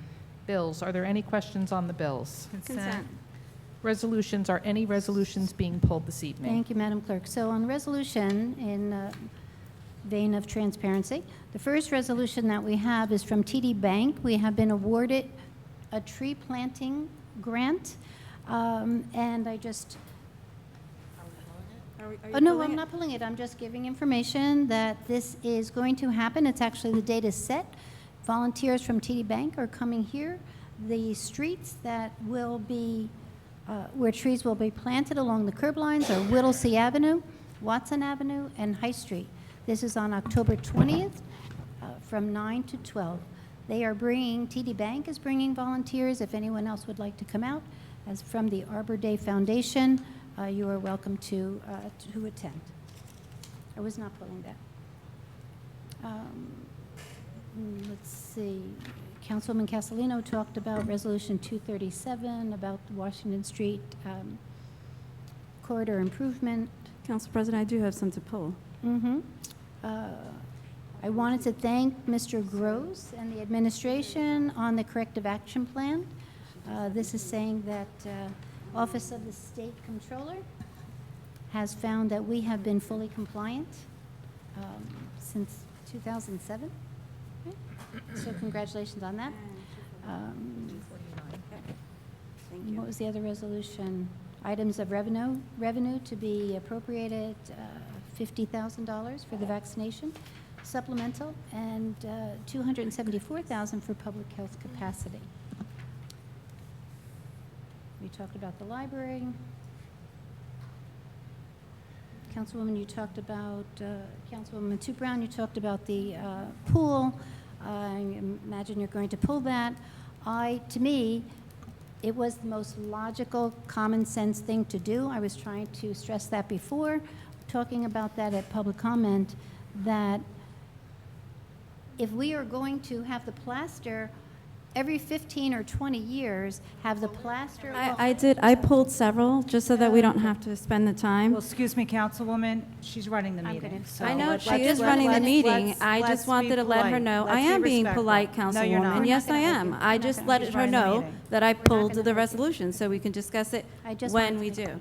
I was not being rude. Not cool. Okay. Not cool. Councilwoman Castellino, are you pulling any resolutions? I am Or good. do you have any questions? I'm a good council president. I just quickly on 237, I had asked the Madam Clerk to share with the council the Phase 2 of the Washington Street Corridor Improvement Plan. So She you did. have a picture of the proposed improvements and just a quick recap. Phase 1 was approved. That was the $720,000 that the township received in a grant last year. Those are federal funds. As we mentioned with the, I guess, Councilman, you had mentioned with federal funds. So it's taking a very long time to get that money to us. We're hoping in the spring we'll have a final plan for Phase 1. So right now, this is for the application purposes. For this plan, we're going to continue to apply for this money when we'll be able to get this built. I mean, we're looking at concrete sidewalks, some pavers down Washington Avenue in the Torrey Corner section for those who are listening in. Crosswalks, which are very important there, because once you pass Washington, you go from Main Street towards Orange. Crosswalks are desperately needed there. Flashing lights. So this would take care of all of that improvements for our residents and business owners in that area. But again, it's a long process. So hopefully we'll be awarded Phase 2. And we'll be implementing Phase 1 sometime this summer. Thank you, Council President. Thank you. Councilwoman. Thank you. I shared with Madam Clerk, I've pulled resolutions 235, which is the resolution authorizing the corrective action plan for Township of West Orange sick and vacation leave. I've also pulled 242, which is the resolution authorizing a professional service agreement to PS&S, 3 Mountain View Road, Warren, New Jersey, for professional engineering services associated with Guinea Dunkel main pool underwater lighting improvements. And I did have another resolution that I pulled, is Resolution 249, so we can discuss and interview the applicants. It's the resolution expressing local support for the proposed location for a cannabis cultivation business at 82 Ashland for applicant Yerkana LLC, consistent with the recommendation from the West Orange Cannabis Business Advisory Task Force. Those 3 items I have requested pulled, but I do have questions on a couple of the resolutions. Start So- with questions? Say again? Yes, start with questions. Yes. So, Mr. Gross, I guess my questions with respect, and I'll just say resolution item H 241-22, it's authorizing change order number 3 for the public library.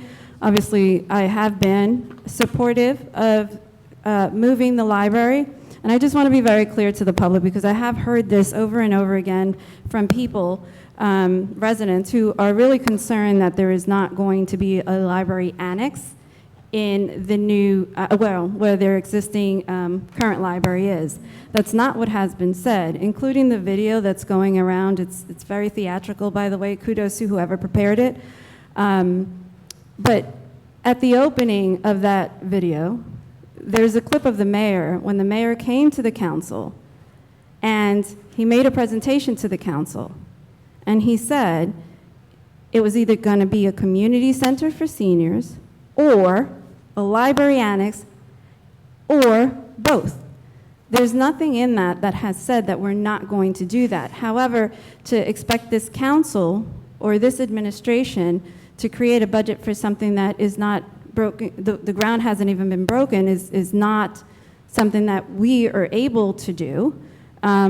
It would be, I think, fiscally irresponsible to create a budget for something we don't know what it's going to be. But as far as I'm concerned, this administration and this council has not said there will not be an annex. It's what we've all wanted. It's what we will all continue to work towards. But that nevertheless, Mr. Gross, can you please, with respect to 241-22, the change order number 3 for the public library at Rooney Circle, in the amount of $14,000 to replace approximately 600 square feet of drywall and framing, where mold remediation, and there are a few other items also, resolution items with respect to the library.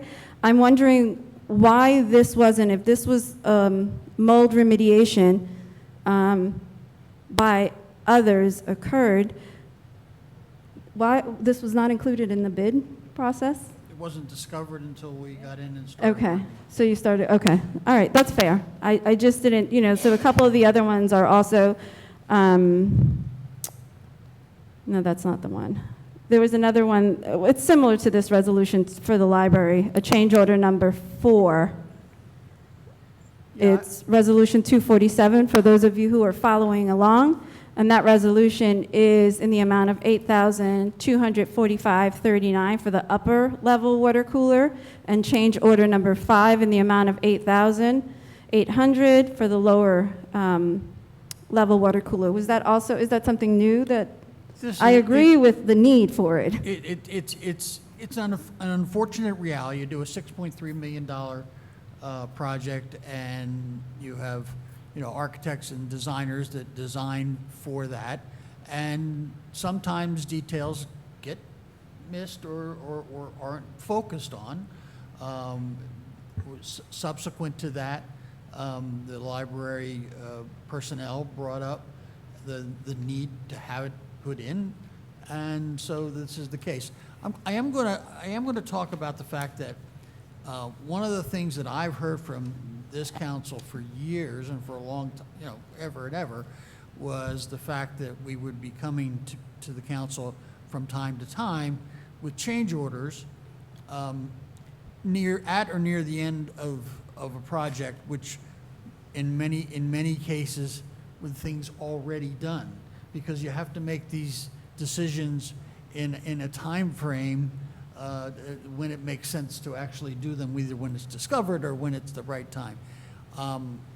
This year, I have made it very clear to all of our staff and to our vendors that we're not doing that anymore. We're going to bring those change orders to the council, if it's all possible, before they're done, and on a timely basis, so that the council has an opportunity to fairly say yes or no.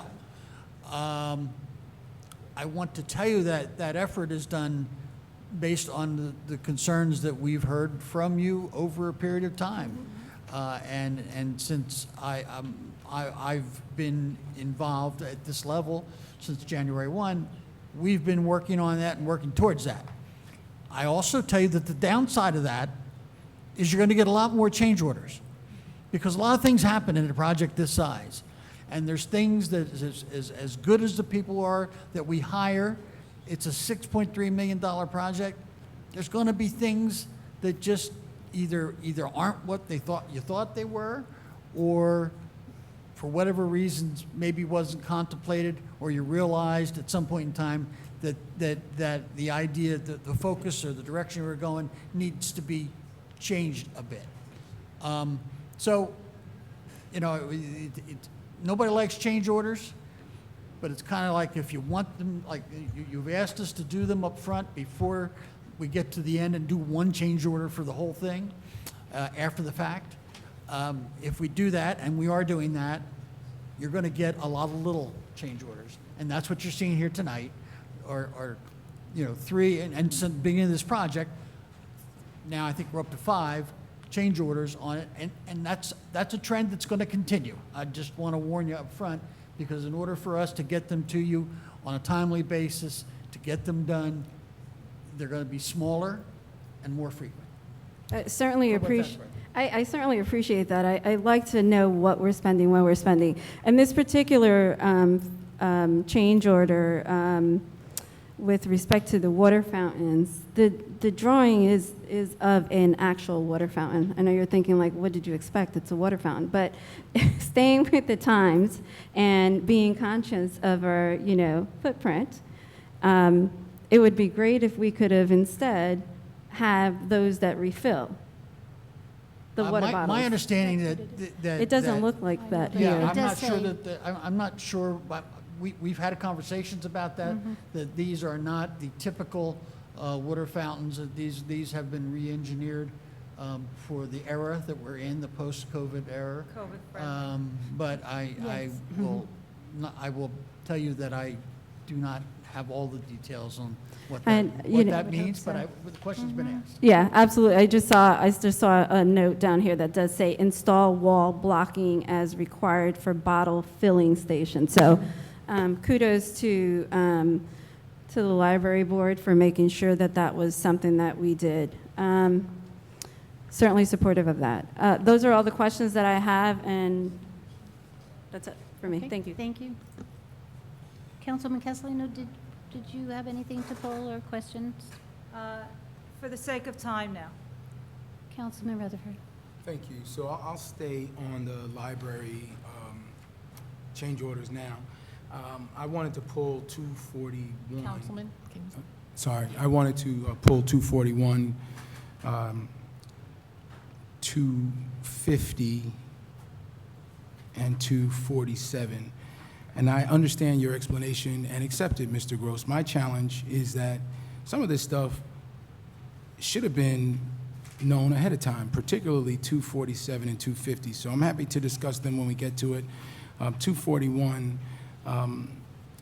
you know, I guess I can accept the argument that you don't know how much has to be replaced until you actually open it up. I would assume that perhaps a portion would be designated to test, and then you open that up and you see there's more in there than you thought, so I can understand that. But 247 and 250 pose a challenge to me because we should have known that we needed water coolers in the library. And I think unless I'm reading 250 wrong, we should have known that we needed to do some analysis with regard to the existing mechanical, electrical, and plumbing systems. So those I wanted to pull. If I could, while we're on the 250, just to explain that the reason that this was not done is that when the library engaged its needs, that the contract that was recommended and given out to the architects were focused just on the library and not on the building as a whole.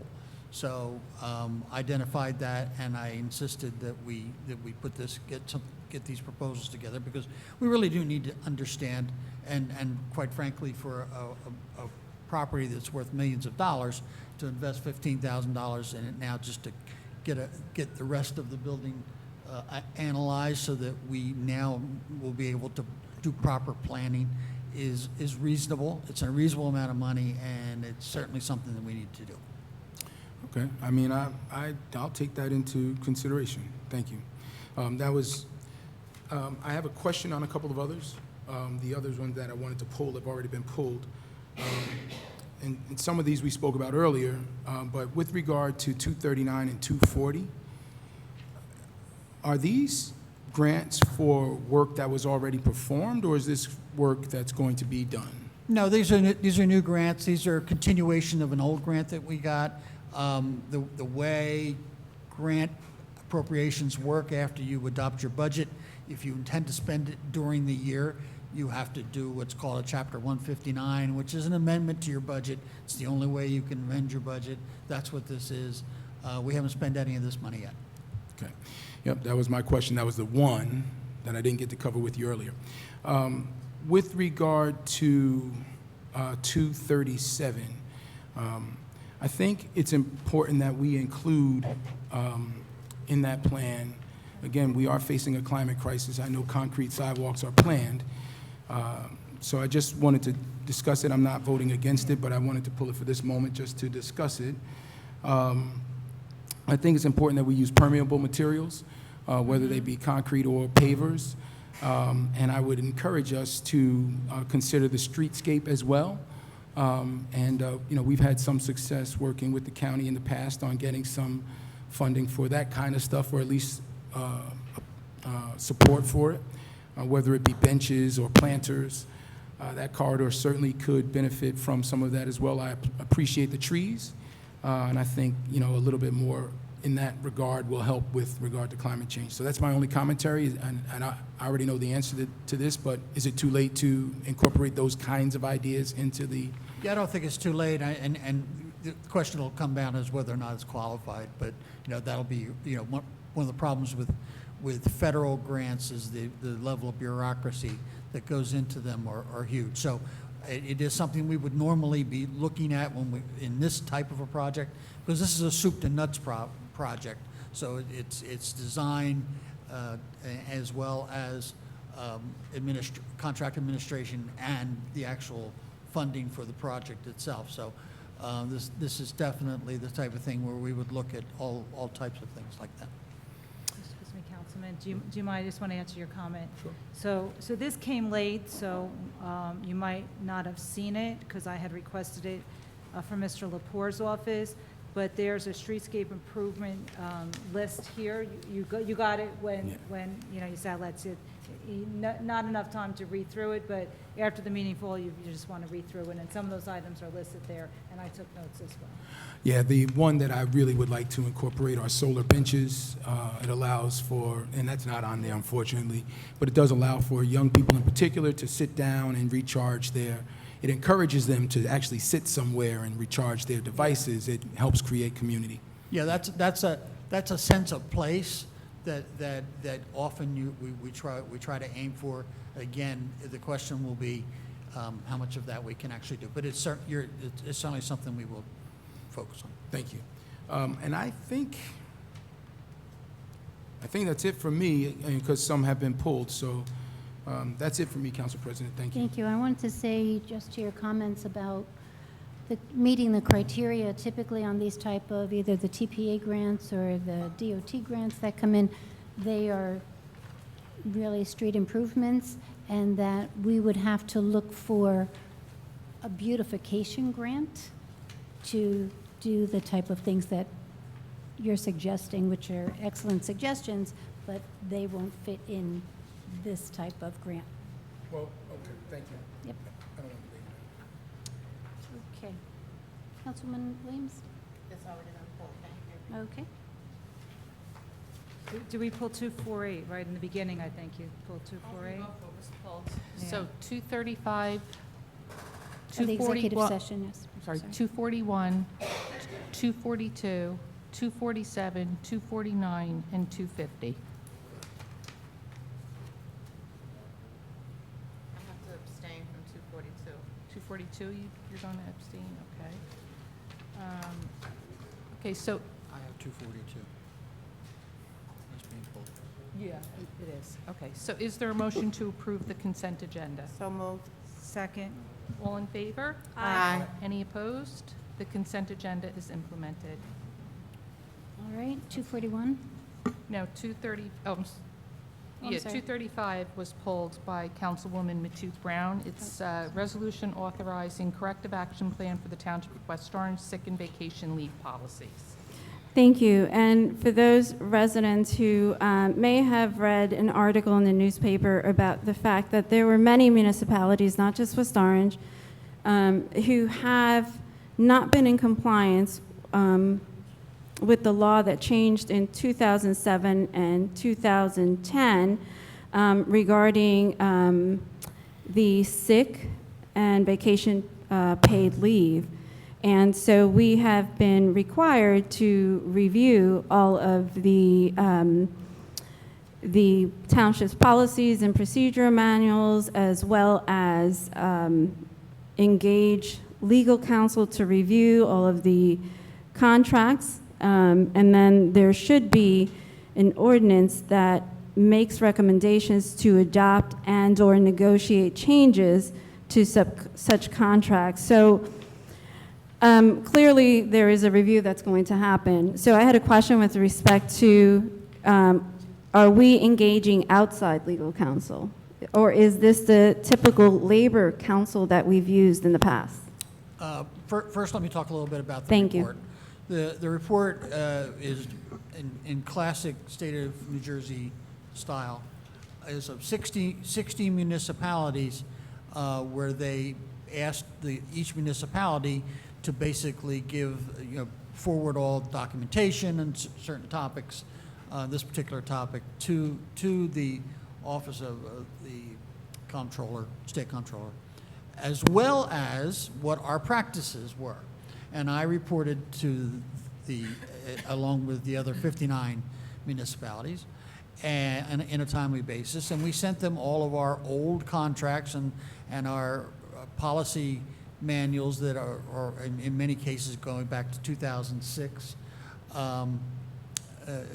policies that were not compliant because of their age, and our labor contracts, which historically have been rolled over, if you will, and not really looked at in terms of language, but yet we've relied on our practices.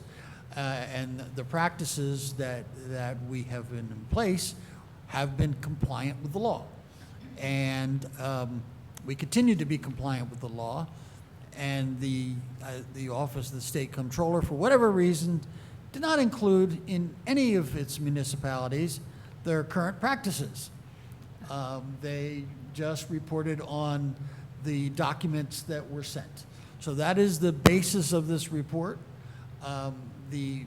What you have before you tonight is a corrective action plan, which will include reviews internally again, as well as through legal counsel, our labor counsel, and to see what recommendations there be.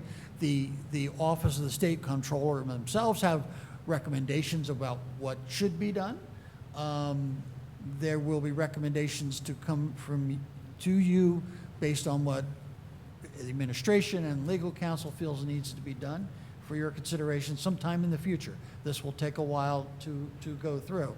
The recommendations from the Office of the State Comptroller are just that, recommendations. They are not mandates. And so the administration and legal counsel will look and see what makes sense for West Orange, what doesn't make sense that they're recommending for West Orange, and what may make sense for West Orange that's not in their recommendations. So we expect this will be comprehensive, and certainly something that will be looked at, over the next year. So. Thank you for that explanation. I certainly, another question that I had for you, Mr. Gross, with respect to the state legislature, when they changed the regulations for public employees with respect to the max payout sick days or vacation days, and that was done, I think, and it's been many years for me, as far back as I remember, we were capped at like 7,500 or 9,000 a year. That's all we could carry over. When that law changed, I have a concern if we're going to stick with the same labor council for this specific review, because it is my opinion that whether it was practice, passed or not, this labor attorney that represents the township, and it's not just one, obviously, it's a firm, should have ensured the municipality when that law changed that we were aware so we could be compliant with that law. Yeah, I'm not going to get into the history of how we got here, because some of it I don't know, some of it I am aware of. But I agree with you, and we will be, we have numerous labor councils that we have engaged, and we will be using labor council that has not been involved in these previous activities. I think that that's a good way forward to make sure that we're back in compliance.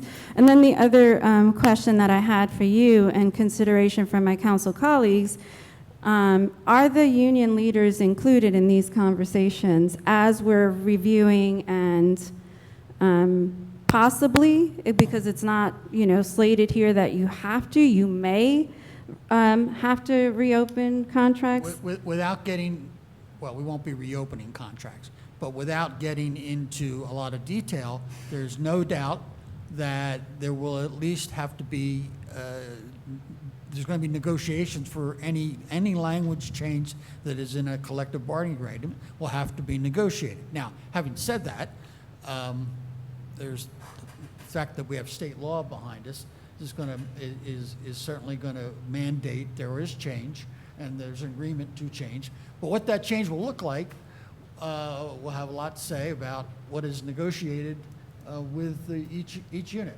So that's why I see this is, we have our contracts coming, which will begin again in 2024 for negotiations, and this is ripe for that. And that's why you won't see a resolution of this. We'll have recommendations and internal as well as external next year, but the real work is not going to start until the year following, and our history on that is probably 2 to 3 years before we actually get contracts. So in that same vein, and considering the history of our labor, and not just police, fire, but all of our labor unions here and negotiations, I just think that it would be a better recommendation to have union leadership through the process so that when it does come time to negotiate, everyone's on the same page. It's a smoother, more streamlined process because there's an understanding of what can and can't be done. So I don't know if you've had that conversation with the administration. I would ask for that consideration to be made, and I'm actually asking my council colleagues to support a motion to add union leaders to this resolution as they're going through this look back, if you will. The administration feels strongly that the resolution you have before you tonight should be adopted as is, and that while we certainly have no objection and we'll have to work with our union leadership in terms of negotiations, these are negotiation issues. And there are a lot of factors that go into making those determinations as to what to do with it. We will, without a doubt, be working with them. We've had conversations already with them about the fact that we need to do this. So there may be ongoing conversations with them during the process. I suspect that will happen to some extent. But at the end of the day, this is no different than negotiating your wages and other things. There's potentials for you don't know what the gives and the requests are going to be for certain changes. So we really, I don't want to go too much more detail than that. So I'm going to push back a little bit here, Mr. Gross. I don't see this request from the state controller's office as a request to negotiate, but a request to review.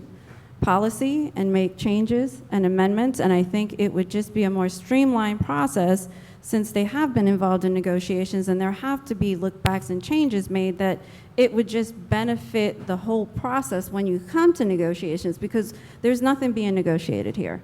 This is a reflection of what we've done and how we need to change. And having their input from the onset will help and benefit those negotiations moving forward.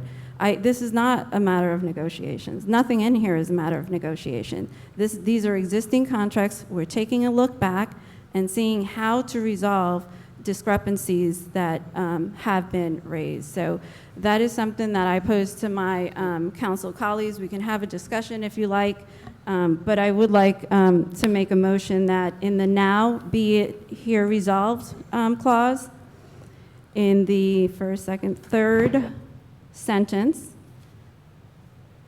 and I'll read it. Now be it hereby resolved by the Township Council of the Township of West Orange that the mayor of the township be authorized and instructed to engage legal counsel to review, along with the township business administrator.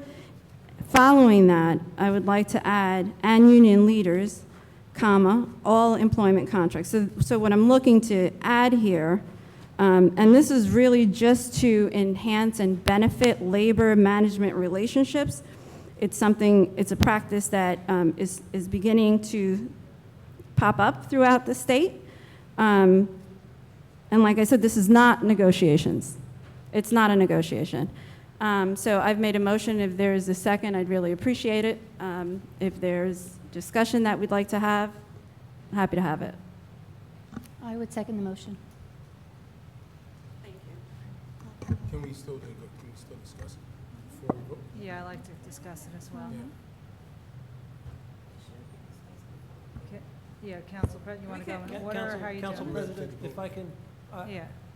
I wish I had that language in writing for me, but my sense is that it's really precatory, it's just advisory, it really has no force and effect, which means it doesn't make any difference. But it seems that it opens the lines of And I communication. say that because under the Yes. Faulkner Act, remember that the mayor and the council have separate functions, and the mayor's Yeah. function is to negotiate contracts and deal with administrative matters, and this is one of those, so. I don't read this, and just with all due respect, I don't read this as a negotiation, but I'm looking at this as an opportunity to streamline those labor management relations that we have all experienced, have been strange for years. And I won't say anything more about that, but that's the reason that I wanted to include labor leaders, so that when it does come time to negotiate, they're better able to present to their members. But happy to have the discussion. Councilman Castellino? Yeah, so if we're going in order. So I don't find it necessary.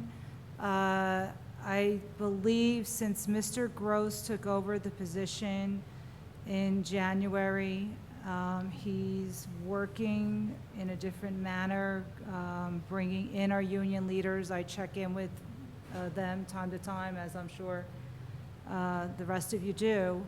And I'm hearing, very positive things as far as him collaborating and communicating, because communication is a key. And it is,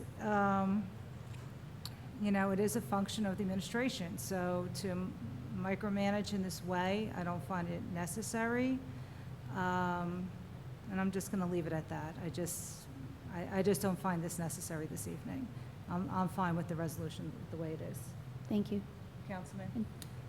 Thank you, Councilwoman Castellino, Council President. I'll start with that particular topic. So I am inclined, and happy to have further discussion, but I am inclined to support adding union leaders to the discussion, but it is because I actually think it is in some ways a negotiation. I think they're going to negotiate what actually is a discrepancy or not. And I think that conversation is important, and I think their feedback is important. So I do think it is a negotiation, and I understand that, according to Mr. Kaiser, the mayor may in some ways disregard this, But I do think it's important that we make a statement about how we want to treat our employees. We've had several conversations over the year, actually this year, we've had a few. And I think it would be good. I think it would be an excellent gesture, and I think we get good feedback and a better outcome. I'm happy to hear the opposite if someone wants to convince me of that, but I think it would lead to a better outcome by having them represented at the table. So I am inclined to support that language and am happy to hear a reason why I shouldn't. Councilwoman, a comment? I have one more thing, though, so I'll come back after this, because it's No, on. finish. No, I want to finish this particular topic and then come back. Okay. Yeah. Thank you. I have no problem with the insertion of the language. I think at the end of the day, it is going to be a negotiation. It is not going to be something that the council is engaged in. However, with the insertion of the language, it does promote that one key comment, which is transparency and the gesture of camaraderie, inclusivity, and letting them know what's going on from the gate. So I have no objection to the insertion of the language. I think what's most important is that we understand, no matter what, that when they're included and how they're included will still be at the pleasure and discretion of the administration. So I certainly can agree that it may not necessarily be needed, but I think the energy and effort around putting that added language in helps foster better relationships. Thank you. So, Okay. Yeah, I have one more, just a clarification. So in the third whereas clause, it states the OSC review also revealed that there were no actual violations. And we had a little conversation about this earlier. Does that mean that there are no potential violations? Well, we don't know what we don't know, but in terms of what our actual practices are, we're practicing complete compliance and have been. Now, if you're asking me to certify that there's never been a mistake made or anything, I can't do that. But I can tell you that our day-to-day practices are with these laws in mind, and therefore, you know, we have not been acting unbeknownst to the law, you know, and say, oh, we didn't realize that.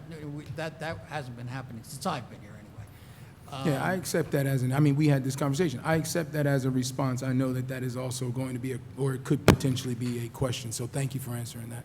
That's it for me. If I can just address this issue with that you were talking about, one of the things that we do not want to do is to get into a situation where this process becomes a de facto negotiation. So while we absolutely will be, talking to and working with, and as Councilwoman Casero brought up, we've been meeting regularly with our union leadership. We're about to settle a couple of long-standing issues that in a very amicable way with a couple of our units. So we're real pleased with the tone and tenor of our ongoing discussions, and this would be no different than that. But what we don't want to see is set up a situation where this becomes a de facto, and that somehow or another that the unions and management have to agree on what's going to be proposed to the council. That's just not going to happen. And not that it wouldn't happen, but I mean, we can't be tied to that. We have to be able to make a recommendation to the council based on what the administration and legal counsel feels is appropriate. Again, we have no problem with working in consult with, which we're going to do either way. I mean, we now have, with every single unit, we have 7 units. We have quarterly labor management meetings with them, where we come in and to just talk about what's going on, what not negotiations. This is all outside of the negotiation. This is things that we're doing now that are leading us to much better and closer relations, and like I said, better ability to communicate across the board.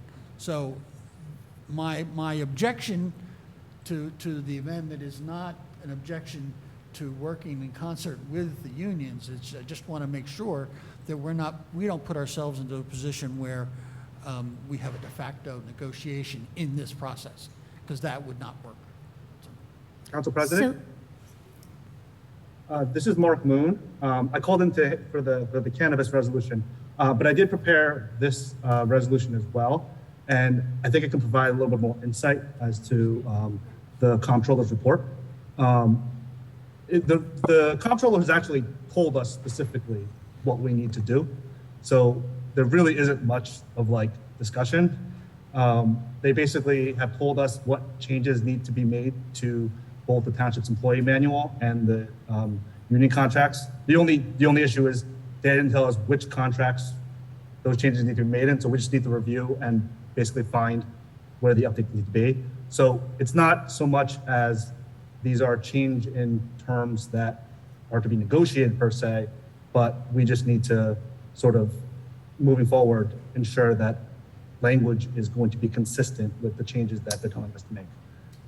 Thank you, Mr. Boone. Yeah, that was helpful. So, John, Mr. Gross, I was going to say that I did second the motion because, and you're concerned about, I think if the meeting is set up, that if the corrective action plan is presented and recommendations are made, just as this resolution reads, to resolve any discrepancies, that everyone should hear that at the same time.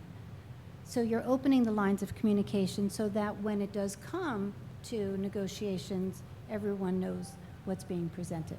So I just see it as opening the lines of communication, not a point of negotiations. That would be subsequent. Yeah, and I don't remember the exact terminology in the amendment, but I mean, certainly the administration is not going to object to a reference to work in consultation with them. It's just, I just want to make sure that we don't have, we set up a dynamic that's just not workable in terms of, because Mr. Moon is completely right that most of this should not be a negotiation, but everything's a negotiation. And it becomes a negotiation, and things that you don't anticipate that become negotiations often. So it's really important for us to have our arms around that up front and not, and again, I don't mean to be redundant, but I don't want to set up a situation that will not be tenable. I still think we're talking about two separate things. This would be a corrective action plan. It would be recommendations that everyone's hearing. And then they bring those recommendations when it's time to negotiate. But the corrective action plan may have areas of conflict in them. They might. The language that I think Councilwoman it opens the Mutu- lines of communication. the language that she recommended, Is to include labor union representatives. right, in the review, I mean, the way that sentence would read would be by the township council, let me start from the beginning now. Be it hereby resolved by the township council of the Township of West Orange that the mayor of the township be authorized and instructed to engage legal counsel to review, along with the township business administration and all union leaders. That then puts them as a group to review. And then following that, what are they reviewing? All employment contracts, personnel policies, and ordinances. For what purpose? To make recommendations. It absolutely will be a negotiation. I think that's, I mean, I understand Mr. Moon's point. I understand your point, Mr. Gross. I am not trying to tie the mayor's hand, and I understand Mr. Kaiser's point that the mayor may disregard this. This is a Faulkner Act town. We're not changing that with this resolution. But I do think it is important to have their voices at the table.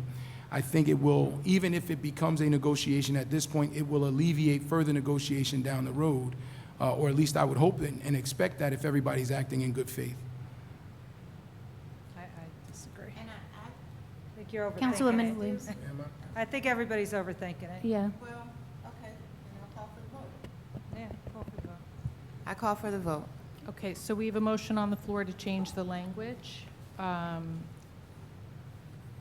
Castellino? No. Councilwoman Matute Brown? Yes. Councilman Rutherford? Yes. Councilwoman Williams? Yes. Council President McCartney? Yes. Okay. And motion to adopt 235-22. So moved. Second. Okay. Councilwoman Castellino? Yes. As amended, I should have said, sorry. Yes. Councilwoman Matute Brown? Yes. Councilman Rutherford? Yes. Councilwoman Williams? Yes. Council President McCartney? Yes. Okay. Can you send the- Yes. Thank Yep. you. Will do. Okay, 241-22, resolution authorizing change order number 3 for the new West Orange Library with H&S Construction and Mechanical, Inc. in the amount of $14,013.60 to replace approximately 600 square feet of drywall and framing where mold remediation by others occurred. Councilman Rutherford, you pulled this. Yeah, this is a hard one for me. I took a stance, I think 2 meetings ago, that I was no longer going to vote for any of these things because, and Mr. Trink is no longer here. Oh, he's here, he's in the back. Okay, yeah, because we had discussion about whether or not there is going to be either a satellite library or the advocacy for a STEM center on Main Street. And since both of those have been weakened or spoken about in terms that don't make them to seem real to me, I am pulling these 3, starting with 241, to vote against them. And it's hard for me because in this particular case, I understand your rationale. And this is really a protest vote for me. So I don't know what my council colleagues are willing to do, but that's my stance, and I'm going to stick with it. Councilwoman Castellino. Yeah, and Councilman, I respect, because I know I protest myself from time to time, and I get that. But at the end of the day, we have taken title to this property, and it's our responsibility to make sure that it is fit and running for the public. And, you know, there's a timeline on this. Clock is ticking for the tax credits for the current location. And, you know, I hope this passes tonight and my colleagues could support this. I'm going to equate what happened with this renovation just as if you're renovating your own home and your contractor comes to you and, you know, they removed a wall and an item was there. This is a very old building. When we took title to it, again, that's why the committee's there. Marge is there, Pete Smeraldo, Louis Reynolds, they have been instrumental in keeping the contractor on task and not, you know, looking to add up on these change orders. But going back to Mr. Gross, it does give us an opportunity, so if we don't want to have water fountains that somebody missed, we don't have to have them. But there's a lot of pair of eyes on this now.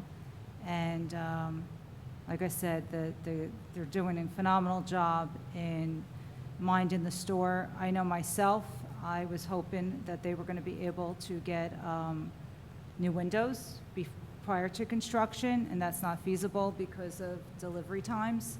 And, you know, we have to have that conversation about the capital budget that I was the only one that approved. And, you know, these are the kind of things we need to discuss, but we took title to this building, and I appreciate and respect the protests, but I'm just advocating to the rest of my colleagues that I hope you could support all these resolutions. Thank you, Council President. Thank you. Comment? Any? No. Madam Clerk? Okay. Is there a motion to approve 241-22? So moved. Second. Councilwoman Castellino? Yes. Councilwoman Matute Brown? Yes. Councilman Rutherford? No. Councilwoman Williams? Yes. Council President McCartney? Yes. Okay. 242-22, resolution authorizing a professional services agreement to PS&S for for professional engineering services associated with Ginny Dunkel main pool underwater lighting improvements in the amount of $11,800. Councilwoman Matute Brown, you pulled this. Yes, I did. Thank you. And Council President, I heard what you said with respect to it just being common sense to do it all at once. And I kind of agree with you. I have an indoor pool, in-ground pool, and I've had to recently add some lights, and it is challenging but doable. I had and quite expensive actually, but it is doable. My objection to this is not that I don't believe that we need lights in the pool, because I do agree that it will extend the time for our residents to be able to participate and enjoy the pool that they pay for. Absolutely agree with that. I just am wholeheartedly objecting at moving forward with this, despite this being an opportune time, when this council has not adopted a capital improvement budget. We don't have one. And when I asked Mr. Gross when the mayor was going to send it back to us, because it was a unanimous no, he advised me that the mayor was not going to change anything. So we either, there is no choice as far as I'm concerned. This council has an obligation as the fiduciary elected officials that we are to ensure we have a capital improvement plan. And so it is incumbent upon us to review that plan among us.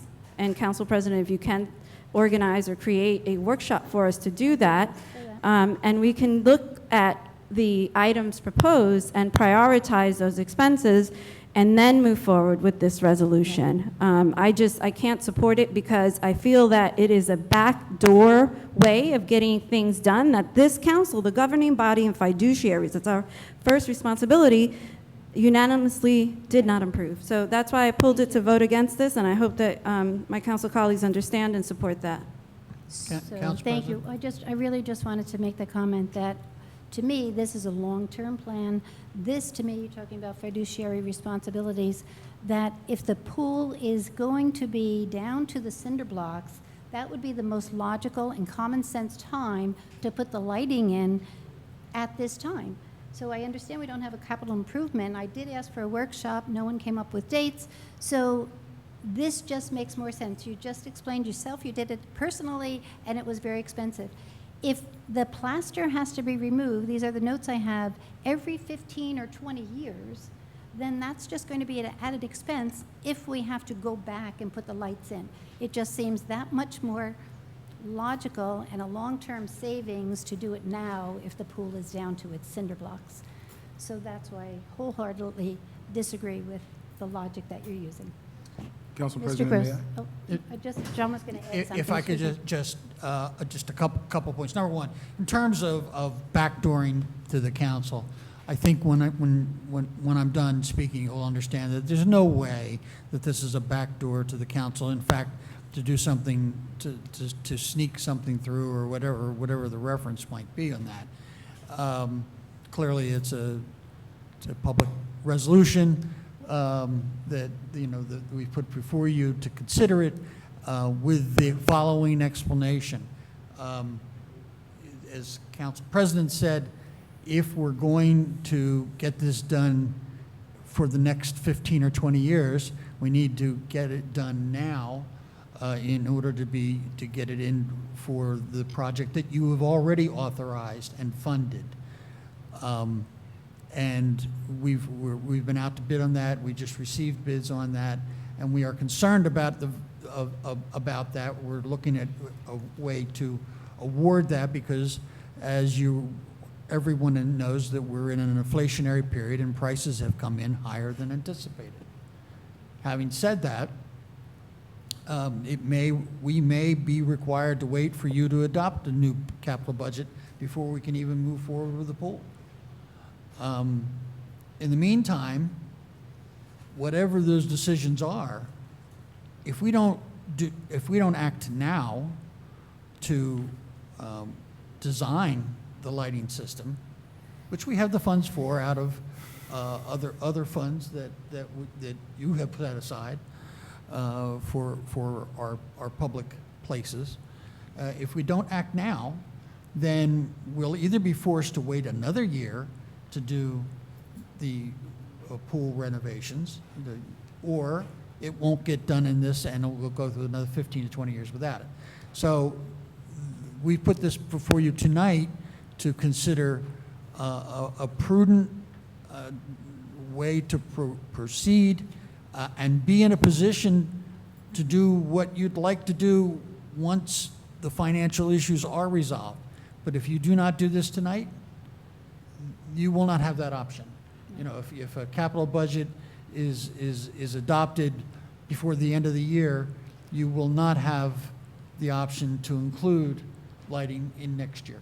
Right. So this is a preliminary expense for this project, and we urge you strongly to consider it.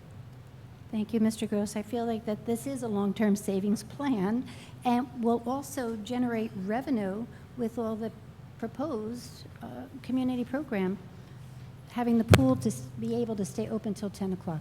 I just see it as a win for the community. Just want to go on the record, Councilman, Council President. So as I understand this, and as Mr. Gross so eloquently just stated, this is not to actually install the lights. This is to create the plan so that they can be installed. I am happy to vote against installing the lights if we don't have a capital budget, if we don't prioritize where we're going to spend our money. I am on record saying I will vote against that and any other capital expenditure if we don't have a plan, a budget that outlines that. But this allows us the flexibility should we get to that point, which I expect we will, and I'm willing to do what I need to do with you, Council President, to make that happen. But this gives us the flexibility to do that, and I think that's outside of the capital budget, and so I'm in support of it. Great. And again, I'm going to Council- reiterate, kudos to our recreation director for thinking outside the box, supporting our community and those in need who will have the opportunity to come to the township pool. And it's late, we have guests, we have speakers that need to speak, but you know, this isn't an end round, and we do need to sit down, and again, for the record, I did support the capital budget. I think had we been in the situation where we could have agreed on the dollar amount and go back to dissect the projects, because the reality is, you know, we could pick 10 projects, maybe not all agree upon them, but we can, you know, settle on a dollar amount and revisit those projects as we move forward. And so, Mr. Gross, I think if and when we do get together to have this meeting, my recommendation is to prolong a 8-hour meeting, is to maybe give us levels, because you already approved the money for the bond. That's in our current budget, so that's a non-issue. That money's there for the $14 million if you choose to do so. But I think what you need with the current interest rate is to, you know, educate all of us, and, you know, what does 5 million look like? What does 8 million, and continue up that way. Obviously, you don't have a crystal ball. Interest rates are rising. We definitely took advantage of that last year with the low interest rates, but they are going up quickly with this economy doing so terrible. So you really, really need to come to the table with that kind of information for the council. So again, we don't get lost in the minutia of the projects, and I'm very respectful to my colleagues for their concerns, because today's economy is not doing so great. But again, we are responsible to provide services and roads for our residents. Certainly, I mean, we can provide council with the percentaging, the interest rates as they are now. Actually, what the payments are going to be. We need to know Well, what that but- payment looks like, what debt service looks like. So you're going to need to do that homework for us, so it will just prolong, because again, projects are projects. We could argue all night long about certain projects, but at the end of the day, you know, my colleagues' concern here are the financial implications of them, and rightfully so. Well, as I started to say, you know, we can tell you what the current interest rate is, you know, and per $1 million, what the interest rate is, and if it's payable over 15 years, it's 15 payments.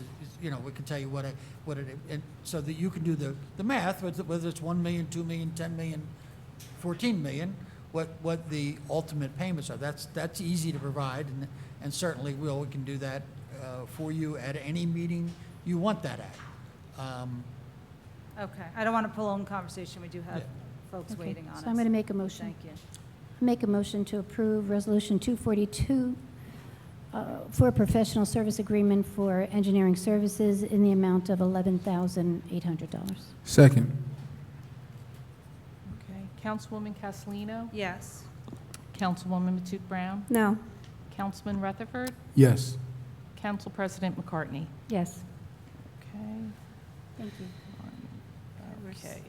Resolution 247-22, resolution authorizing change order number 4 in the amount of $8,245.39 for the upper level water cooler, and change order number 5 in the amount of $8,801 for the lower level water cooler for the new West Orange Public Library. Councilman Rutherford, you pulled this. Thank you. This change order, you know, it just, the first two that we had, in my opinion, and again, it's my opinion, first two change orders for the library were things that I felt should have and could have been included in the initial planning. And I feel the same way here, and I'm really disappointed that we're now, this is the third or third and fourth of 5 that could have and should have been included in the initial planning. And again, for the same reasons as before, there is no expectation by me that there will be a satellite library left on the Mount Pleasant site. I am pulling this to vote against it. You know, again, it is a protest vote. I don't expect my council colleagues to support it, but I would hope that they would. Thank you. Thank you. Any other comment? I'll just state for the record that I appreciate Mr. Gross and his new policy plan to bring change orders before the council, before that work has been done.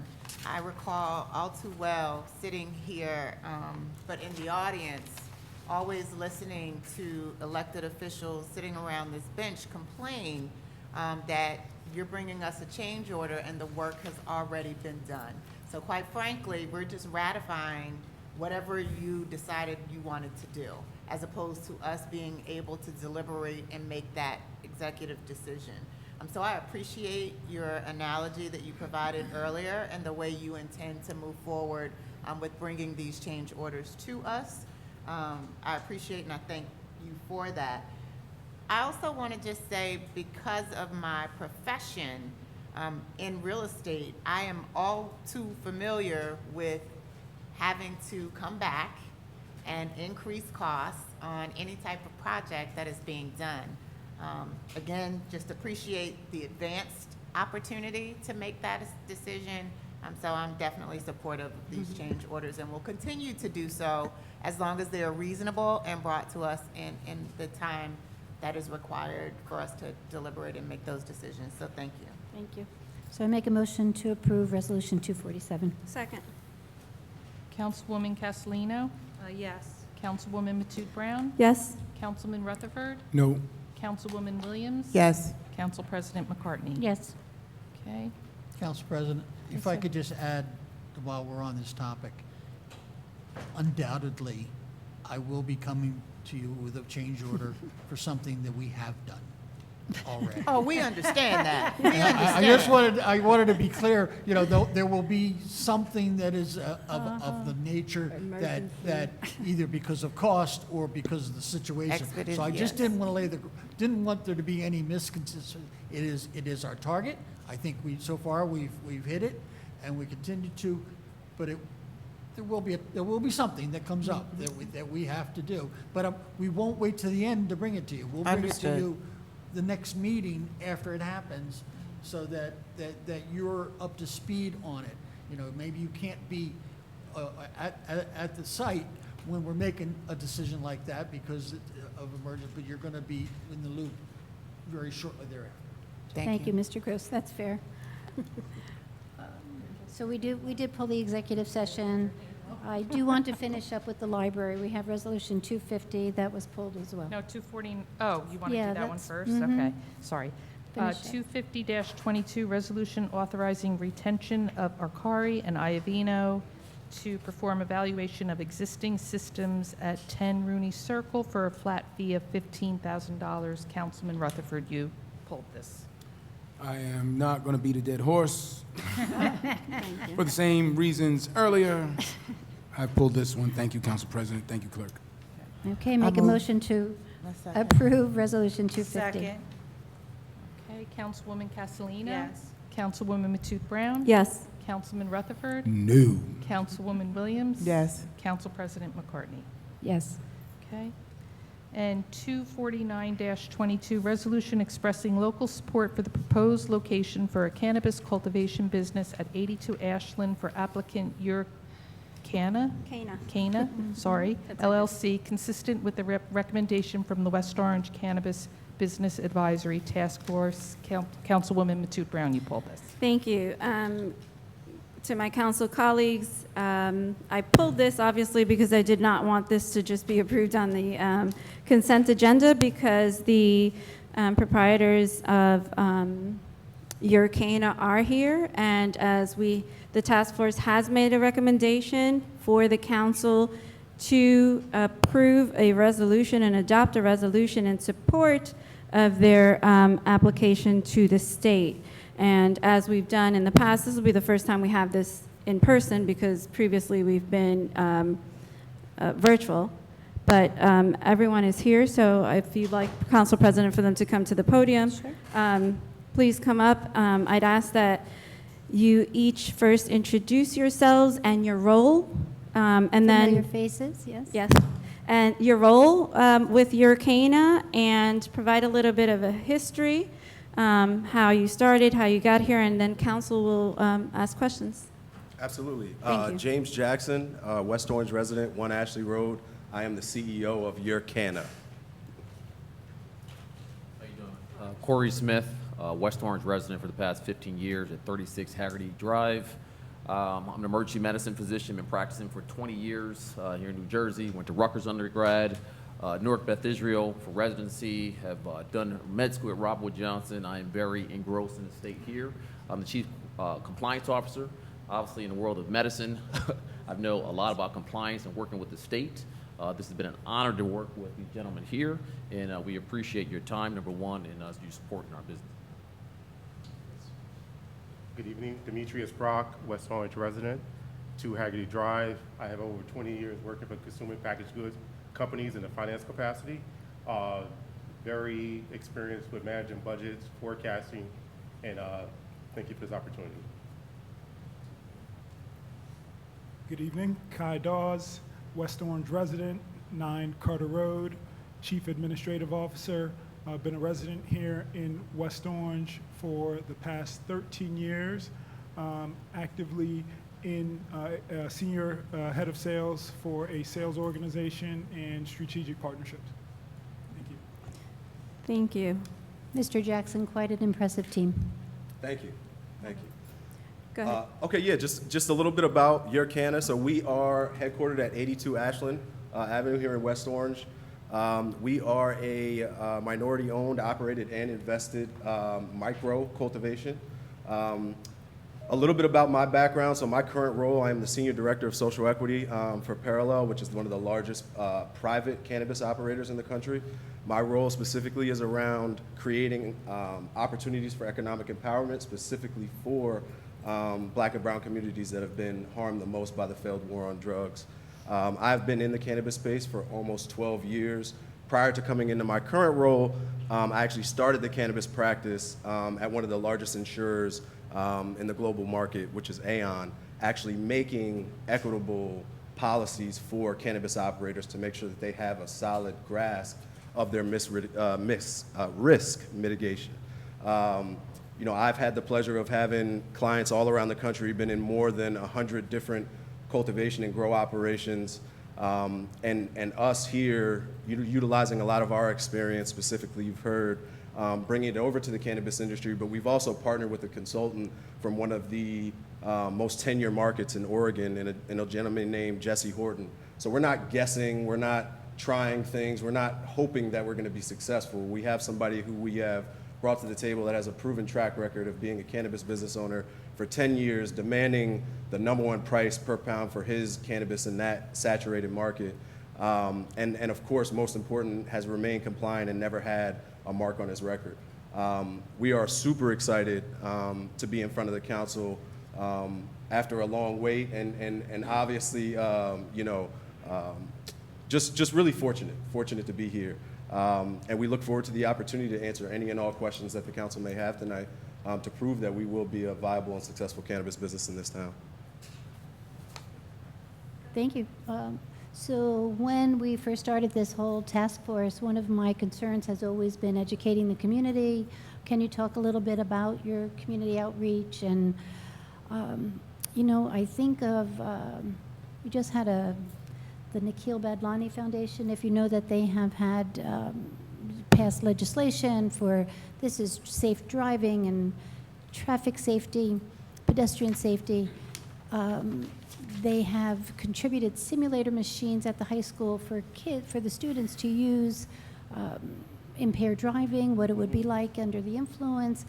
Do you have ideas like that that could help educate students and adults? Yeah, sure. So I think the biggest gap in folks understanding cannabis, the industry in general, is the education piece, right? That's the piece that we're missing the most. So just talk about some of the things that we plan on doing from a community standpoint.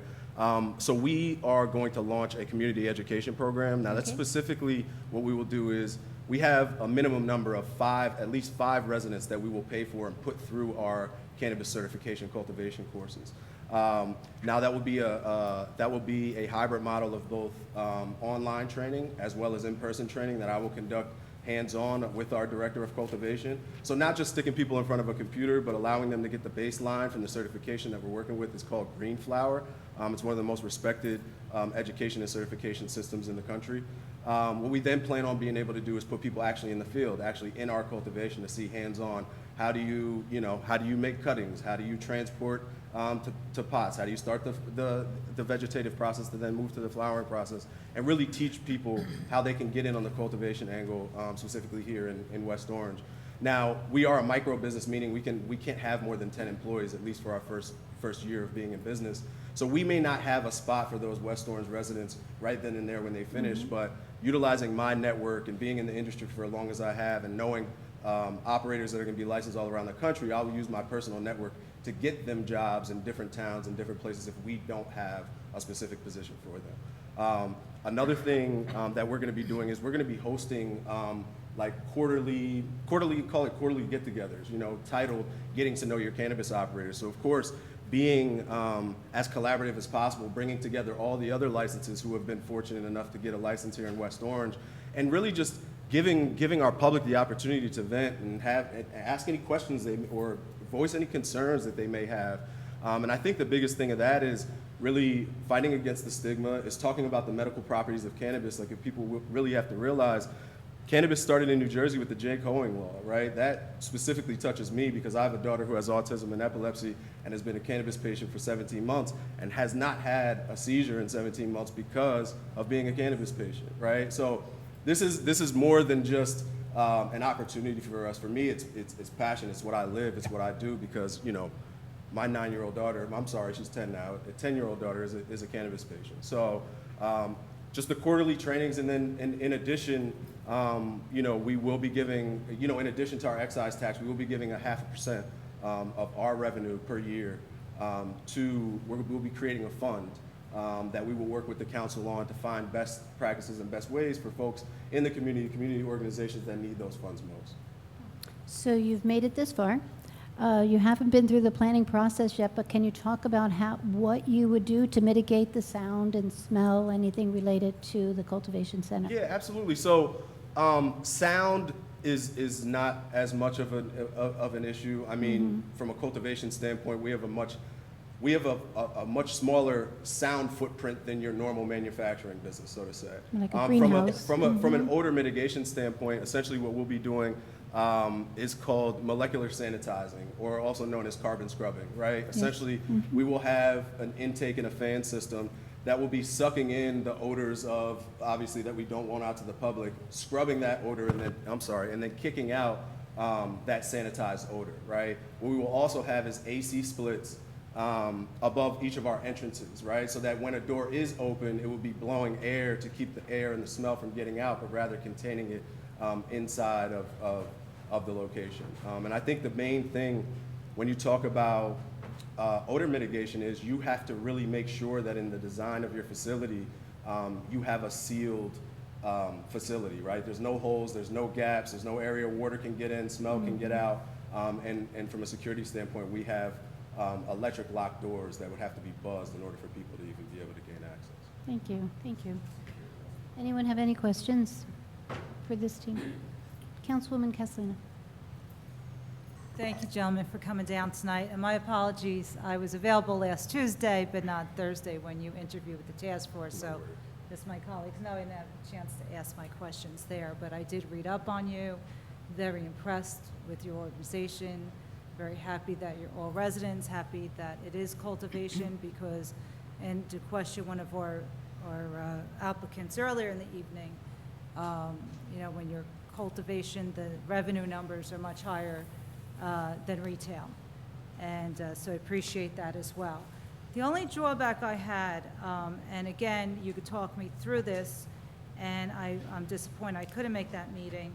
I mean, the smell, I read up on that, and I'm happy to hear you actually have a few steps than or maybe they do have it, than your neighbor that we had approved. How would you be able to differentiate, because just so my colleagues, I hope you're all aware, we had approved the other cultivation site next to this property already.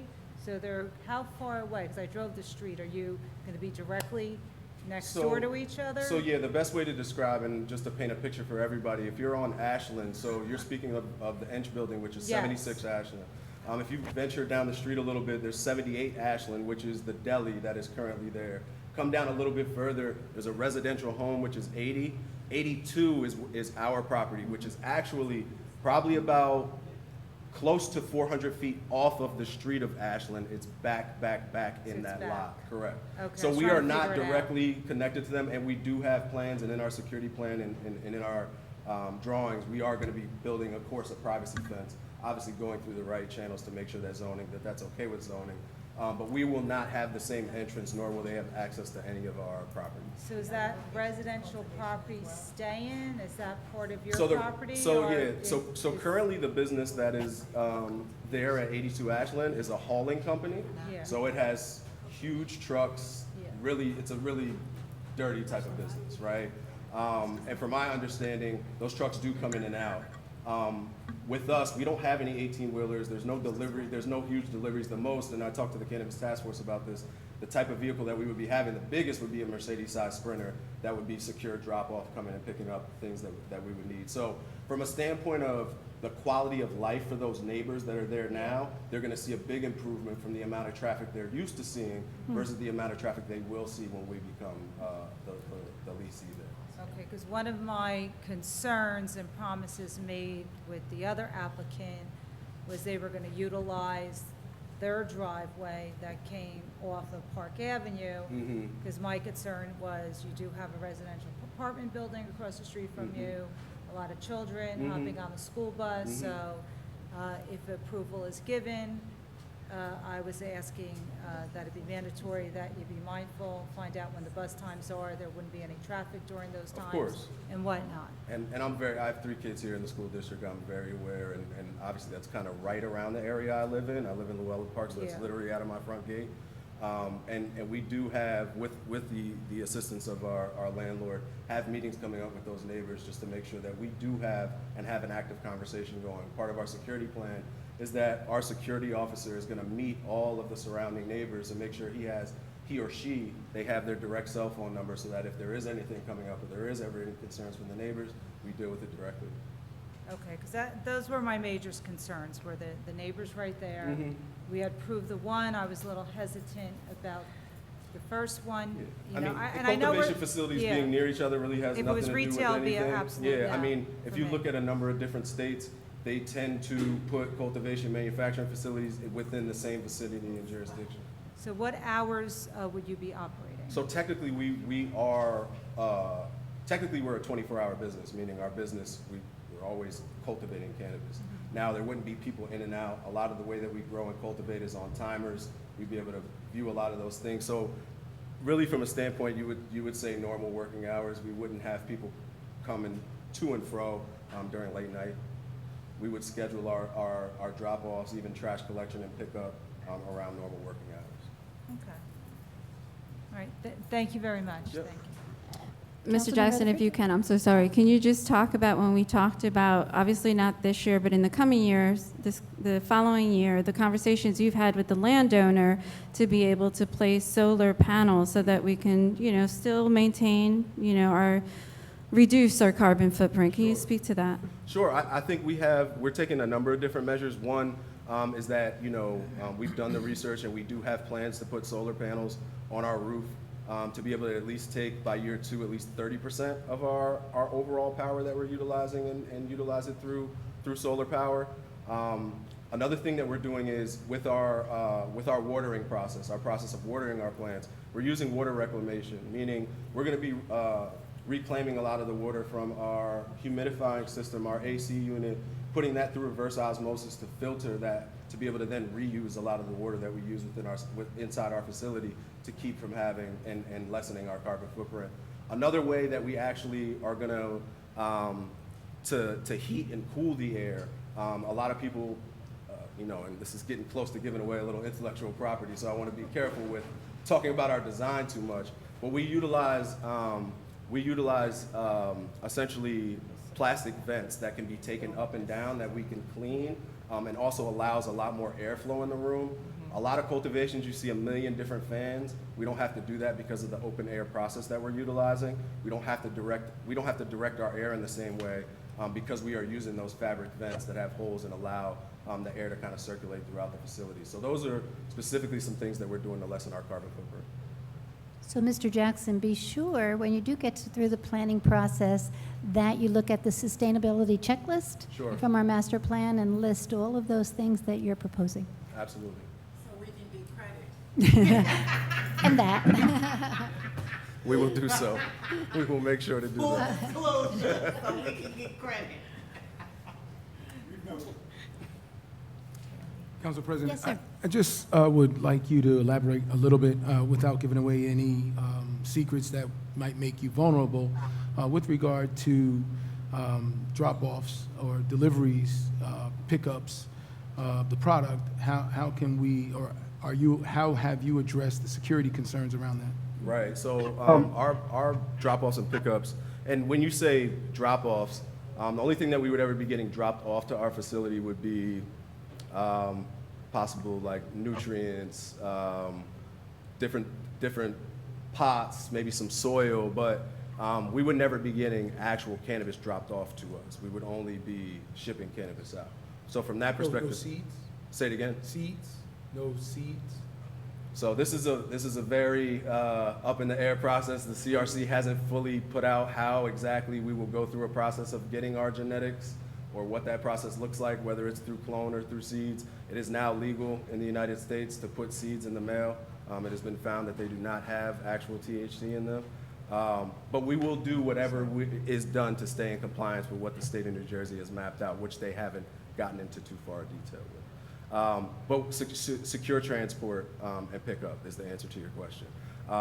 the way that everything is scheduled, right? So we know what day we're going to be harvesting that product. We know exactly how long that product needs to dry and cure, and we know exactly when we need to get it out the door, down to 30 minutes, right? So this is not a situation where we're going to be having a ton of harvested cannabis sitting in our facility. We are going to be having folks coming to pick that up to deliver that, directly to our retail partners or wholesale partners.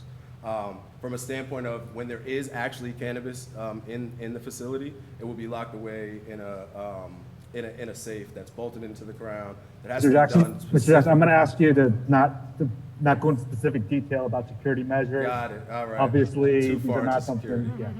Sorry. No, that's good. That was All right. more than satisfactory. Got it. Thank you.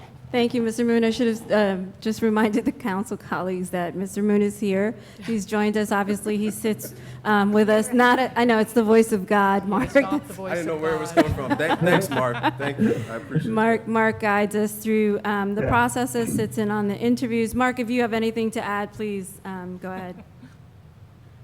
Again, I believe everyone was provided a copy of the evaluation report that was prepared. Can you speak just a little louder? It's hard to hear you. I So apologize. sorry. I believe that everyone received a copy of the evaluation report, which was posted on the website. I don't have any specific questions, but again, I'm just providing some guidance about some of the issues we shouldn't be discussed in public, including some financials as well as security measures. That's the only reason I interrupted. Sorry. It was. Yes, absolutely. Thank you, Mr. Moon. I will add, if you will, with respect to the finances, and who is. Let's start here. Can you talk about your organizational structure? Because I know that's important for us to know who is in your organization and what they're doing. Yeah, absolutely. Board members and things of that nature. Yeah, from a standpoint of our immediate org chart, meaning the executives and founders of the company. I mean, you're looking at them. I'm the CEO. Demetrius Brock is the CFO. Dr. Corey Smith is our CCO, and Kai Dawes is our Chief Administrative Officer. We do have an advisory board, so to say, where we have found other.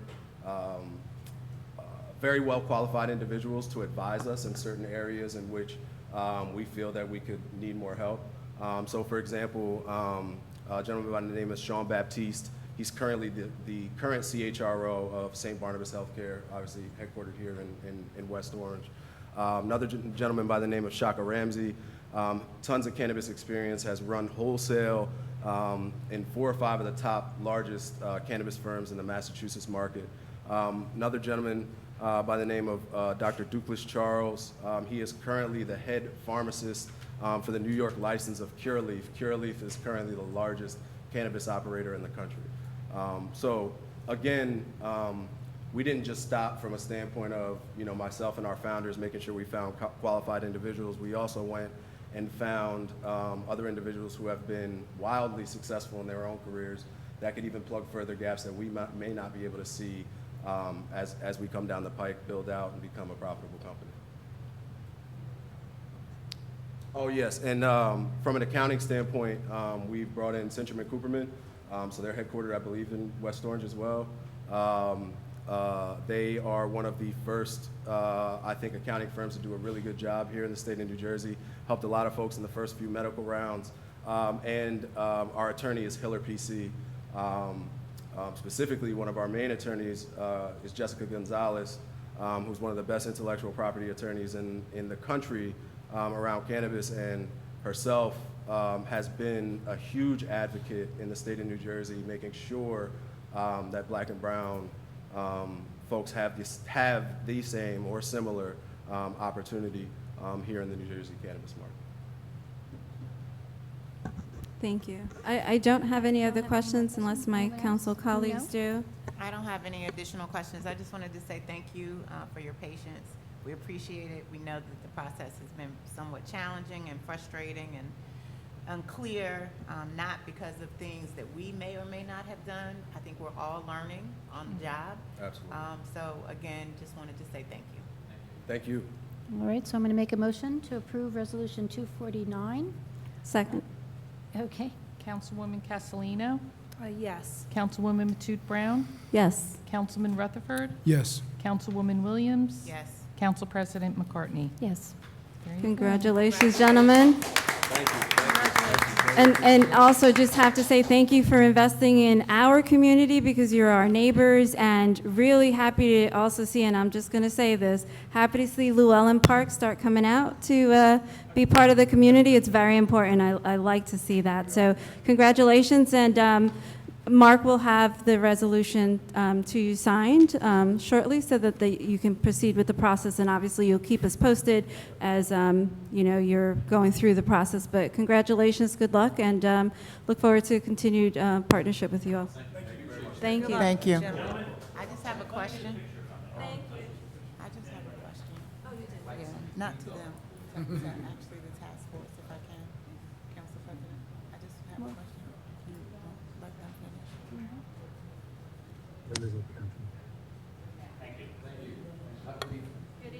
Good night, all. Thank you all. Good night. Thank you.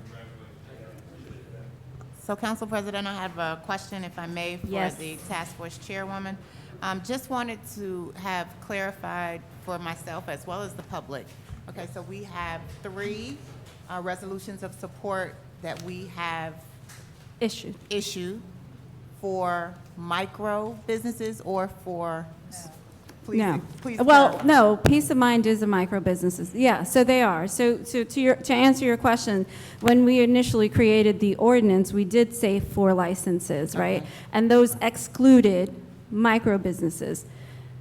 Having come in through this process and understanding that micro businesses, according to the CRC, can apply to become an annual license after 1 year, if the council approves them, then that's going to be a license that is going to be available.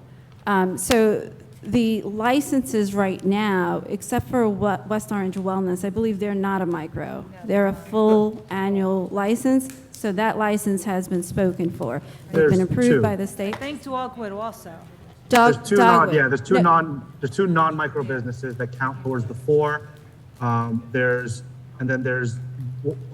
2 more that are micro businesses that don't count towards the 4. So- And this would be number 5. Yes. So then that means, and I think what I'm just trying to make sure I'm clear on and understand is that a retail license and what we just approved are not the same thing.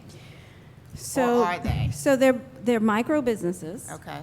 So technically, different areas, but it's still a micro business. So where they're capped, micro businesses essentially were created so that Black and brown communities can participate, marginalized community, not just Black and brown targeted communities, women, vets, and what have you.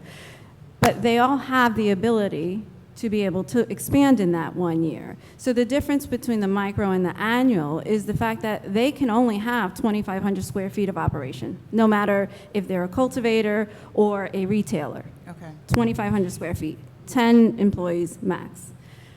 If within the year they decide that they want to expand to an annual, then they have to seek support from the municipality first, make that application to the state, and the state will decide whether or not they grant that application a license, an annual license. That comes with a lot of different impacts for the applicants, because then the application fees are much higher. It's very different than the micro. The reason that the task force discussed waiting for these pending applications, so one license is spoken for, which is Peace of Mind, that's a cultivator. And they're micro. West Orange Wellness is full license. So that license is spoken for. So it's Dogwood. Peace of Mind is also approved. It's a micro cultivator. That one has been approved. Chemistry is still pending. It's also a micro business. Dogwood is still pending because they had cures that they had to provide. And so with this license, that's actually going to make us in the area, 2 cultivators, 3 dispensaries, if they're all approved. If they're all approved. And so then, does that also mean that we have room for one more retail? I think the way that the council should look at it is, you know, right now, the way that the task force looked at it is because we have supported those licenses, and they've all expressed a desire to grow, right? Because they make more money. If they're able to grow, they'll grow. So if this council decides that they want to give up 4 licenses now, those micro businesses aren't included in those licenses. But we also want to be very conscious of how many businesses we want to operate, because we want them all to be successful, obviously. So not cluttering the market. That's why the task force decided it was best to just wait, see what happens with them. And if they decide to extend into an annual, then they'll have a license. The other thing that we can do as a council is add more licenses if we give out all 4, and then somebody's seeking something else. So, That would require an ordinance to amend. Ordinance, yeah. We'd have to amend the ordinance to do that. okay. So, then also, I guess I'm just trying to get a better understanding as well. There is potentially room for one more. There is potential. It's up to this council, but the likelihood what's going to happen is if we support more licenses, if we give more resolutions than the licenses we have in our ordinance, we're going to have a challenge in either not accepting one or changing the ordinance, making an amendment. So then, should we pause now that we've granted this So that is additional something that cultivator? that is something that, yes, we have discussed with the task force, and at this time, it would be appropriate for us to pause because all of those licenses plus this one would have been spoken for.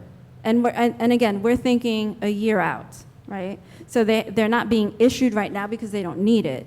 But when they apply to be an annual, they're going to need a license from the township, and we only have 4. Is there anything about these businesses, was there ever a requirement that because obviously I'm asking this question, but I'm answering this question in my head as I'm thinking through it, which is we can't have an expectation that they understand what they're going to be doing in a year. No.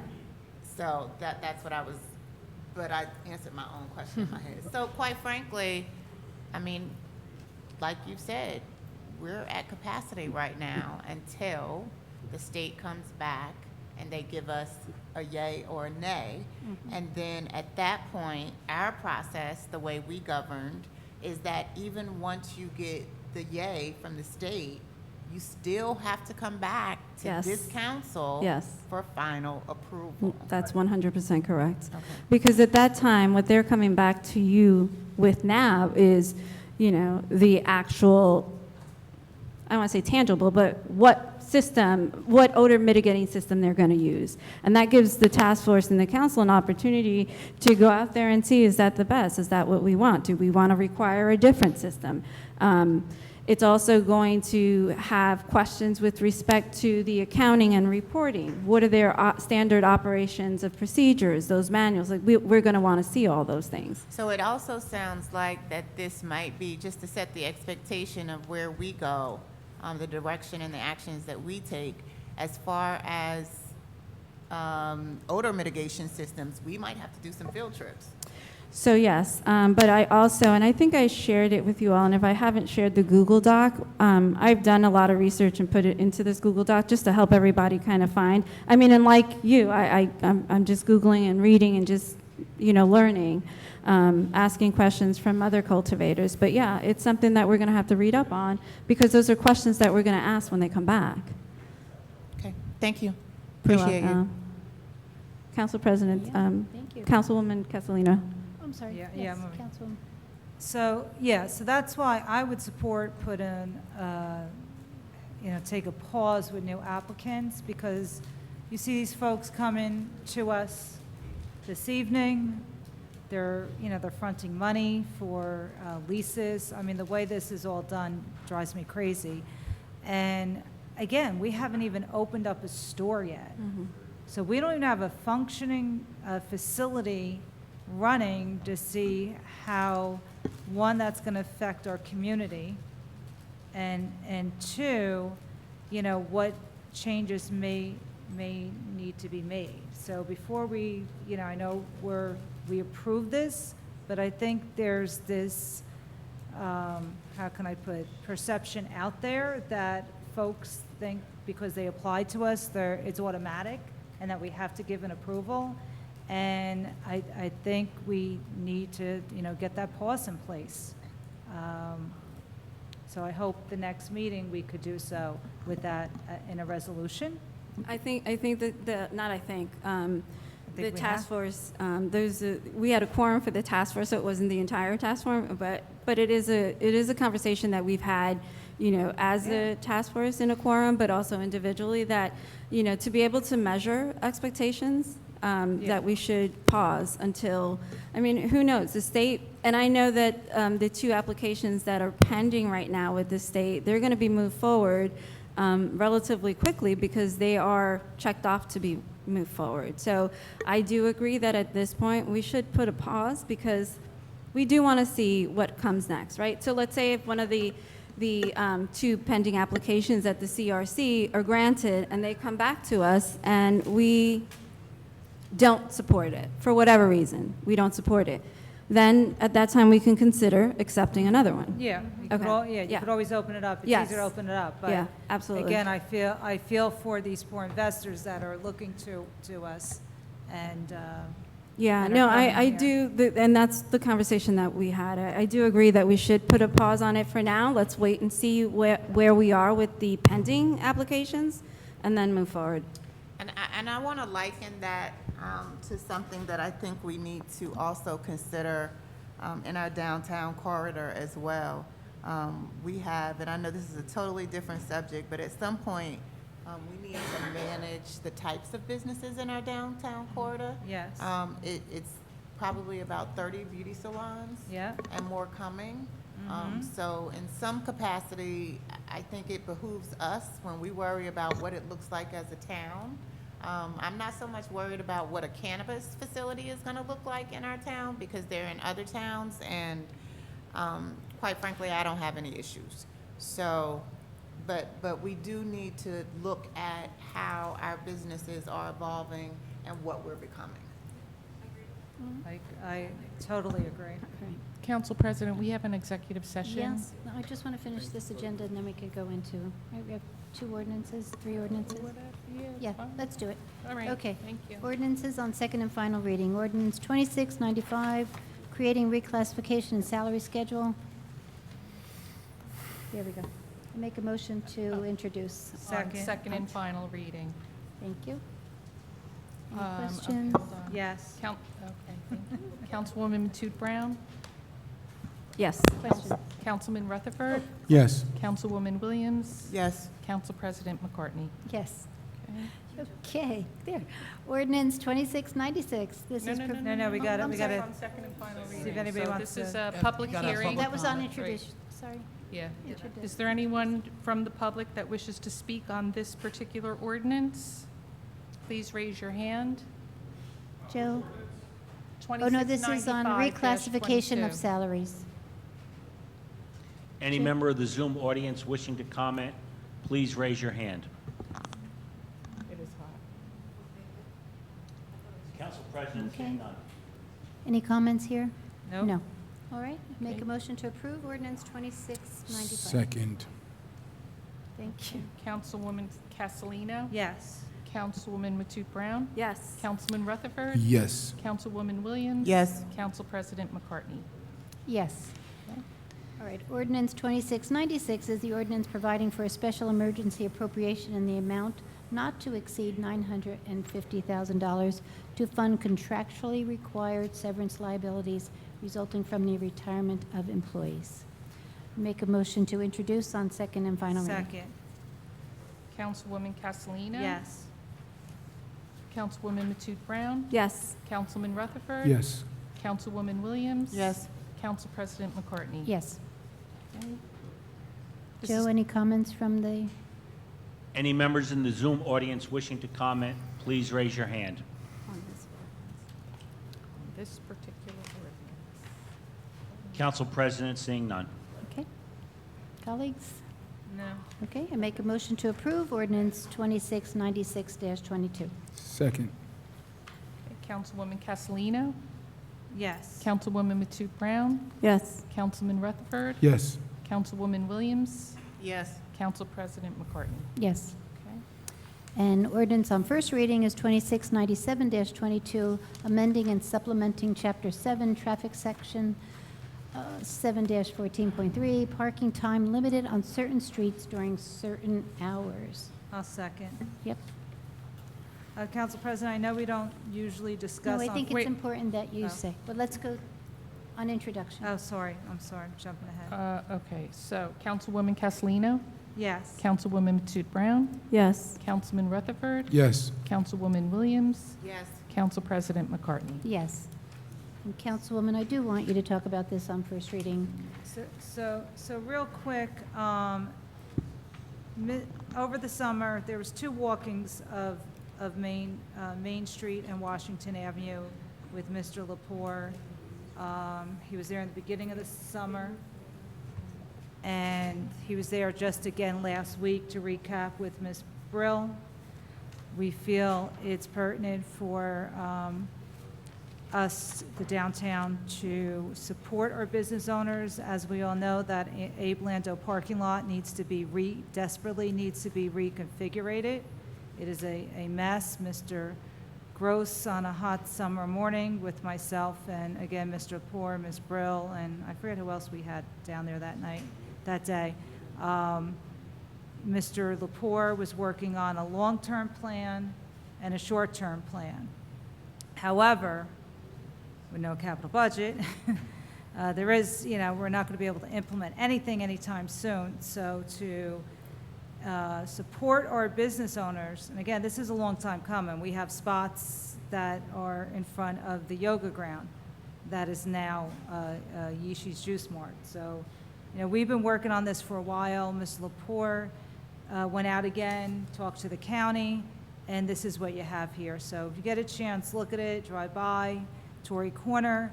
But last month, Ms. Brill and I walked all of that whole section after a Sherman-Williams ribbon cutting, and these store owners are in desperate need of this quick fix right now because people are just parking there all day. And especially the we have coffee shops and bakeries there, now Juice Mart, they need people to be able to have the ability to come in and come out, pull up and leave. Otherwise, until we do something with that lot and make it more conducive for that kind of quick, traffic for those type of businesses, they're not going to be successful. And we've seen this time and time again. So, that's all I want to say about this tonight. So if you get a chance, look it over. And, we could have a full vetted discussion next meeting. I just had one Thank you to my question. colleagues. Councilwoman Matute Brown. Thank you. The cars that are parked there all day, are those residents' cars or Come and go. come and go? Sometimes they're even the business owners. So, so sometimes you have to go explain, if they're dropping off, that's one thing. And that's the whole idea of shortening the parking time as well. Because the lot is in the back and they need to utilize it. But again, with that basketball court there, no one realizes that's an entranceway. There needs to be a major change there. And I appreciate Mr. Gross's time with Mr. Lepore and Zayabeth looking at it. But, now's the time. I've been advocating, again, since I said beginning means since 2015, and we need to get it together because, redevelopment may come, but these business owners can't afford to wait to get this parking situated. And I certainly support your push to convert that basketball court back to parking. Thank you. Council President? Yes, sir. So I'm certainly supportive of the ordinance. I understand the thrust of it. I'm curious, maybe Mr. Gross can speak to this. What are we going to do about enforcement? We have rules down there now. Yep. People ignore them. I spoke to the chief about that, too. There's no question that's an issue. We're actively looking for parking enforcement officers to hire. And we just haven't been Well, been able to get them. I can speak to the enforcement issue. It's not that much of an issue, because I got a ticket, my son did, for having his car parked in front of our house overnight 2 weeks ago. So enforcement is not something that is not occurring. So I can vouch for that. When's the last time we had a parking enforcement officer, Mr. Cruz? I think that is, in some areas that may be, I'm sure that's true. But not on Main Street. But there are some areas where there's No. none. Well, this was overnight, so, but I'm just saying. It's actually a good problem to have, where you need enforcement, because that means you have you have more demand than you have spaces. So but it is a problem we have to address. Yeah, so the police department, police chief is actively looking for a parking enforcement officer. We talk about it every other day. I It's a mean, hard and not job. just talk about it, Nobody but, wants to do it. check in, Yeah, whatever. it's a hard job. Nobody wants to do it. Okay. Next item is pending matters, new matters, and council discussion. I think maybe, do you have a pending matters, or anybody want to Just talk real about quick. council liaison? Yeah, I'm going to skip over the council liaison tonight. We're late. I know we got to go in for this executive session. But just real quick, and I know Mr. Trank is here, that's why I'm saying this tonight, because I could call you in the morning.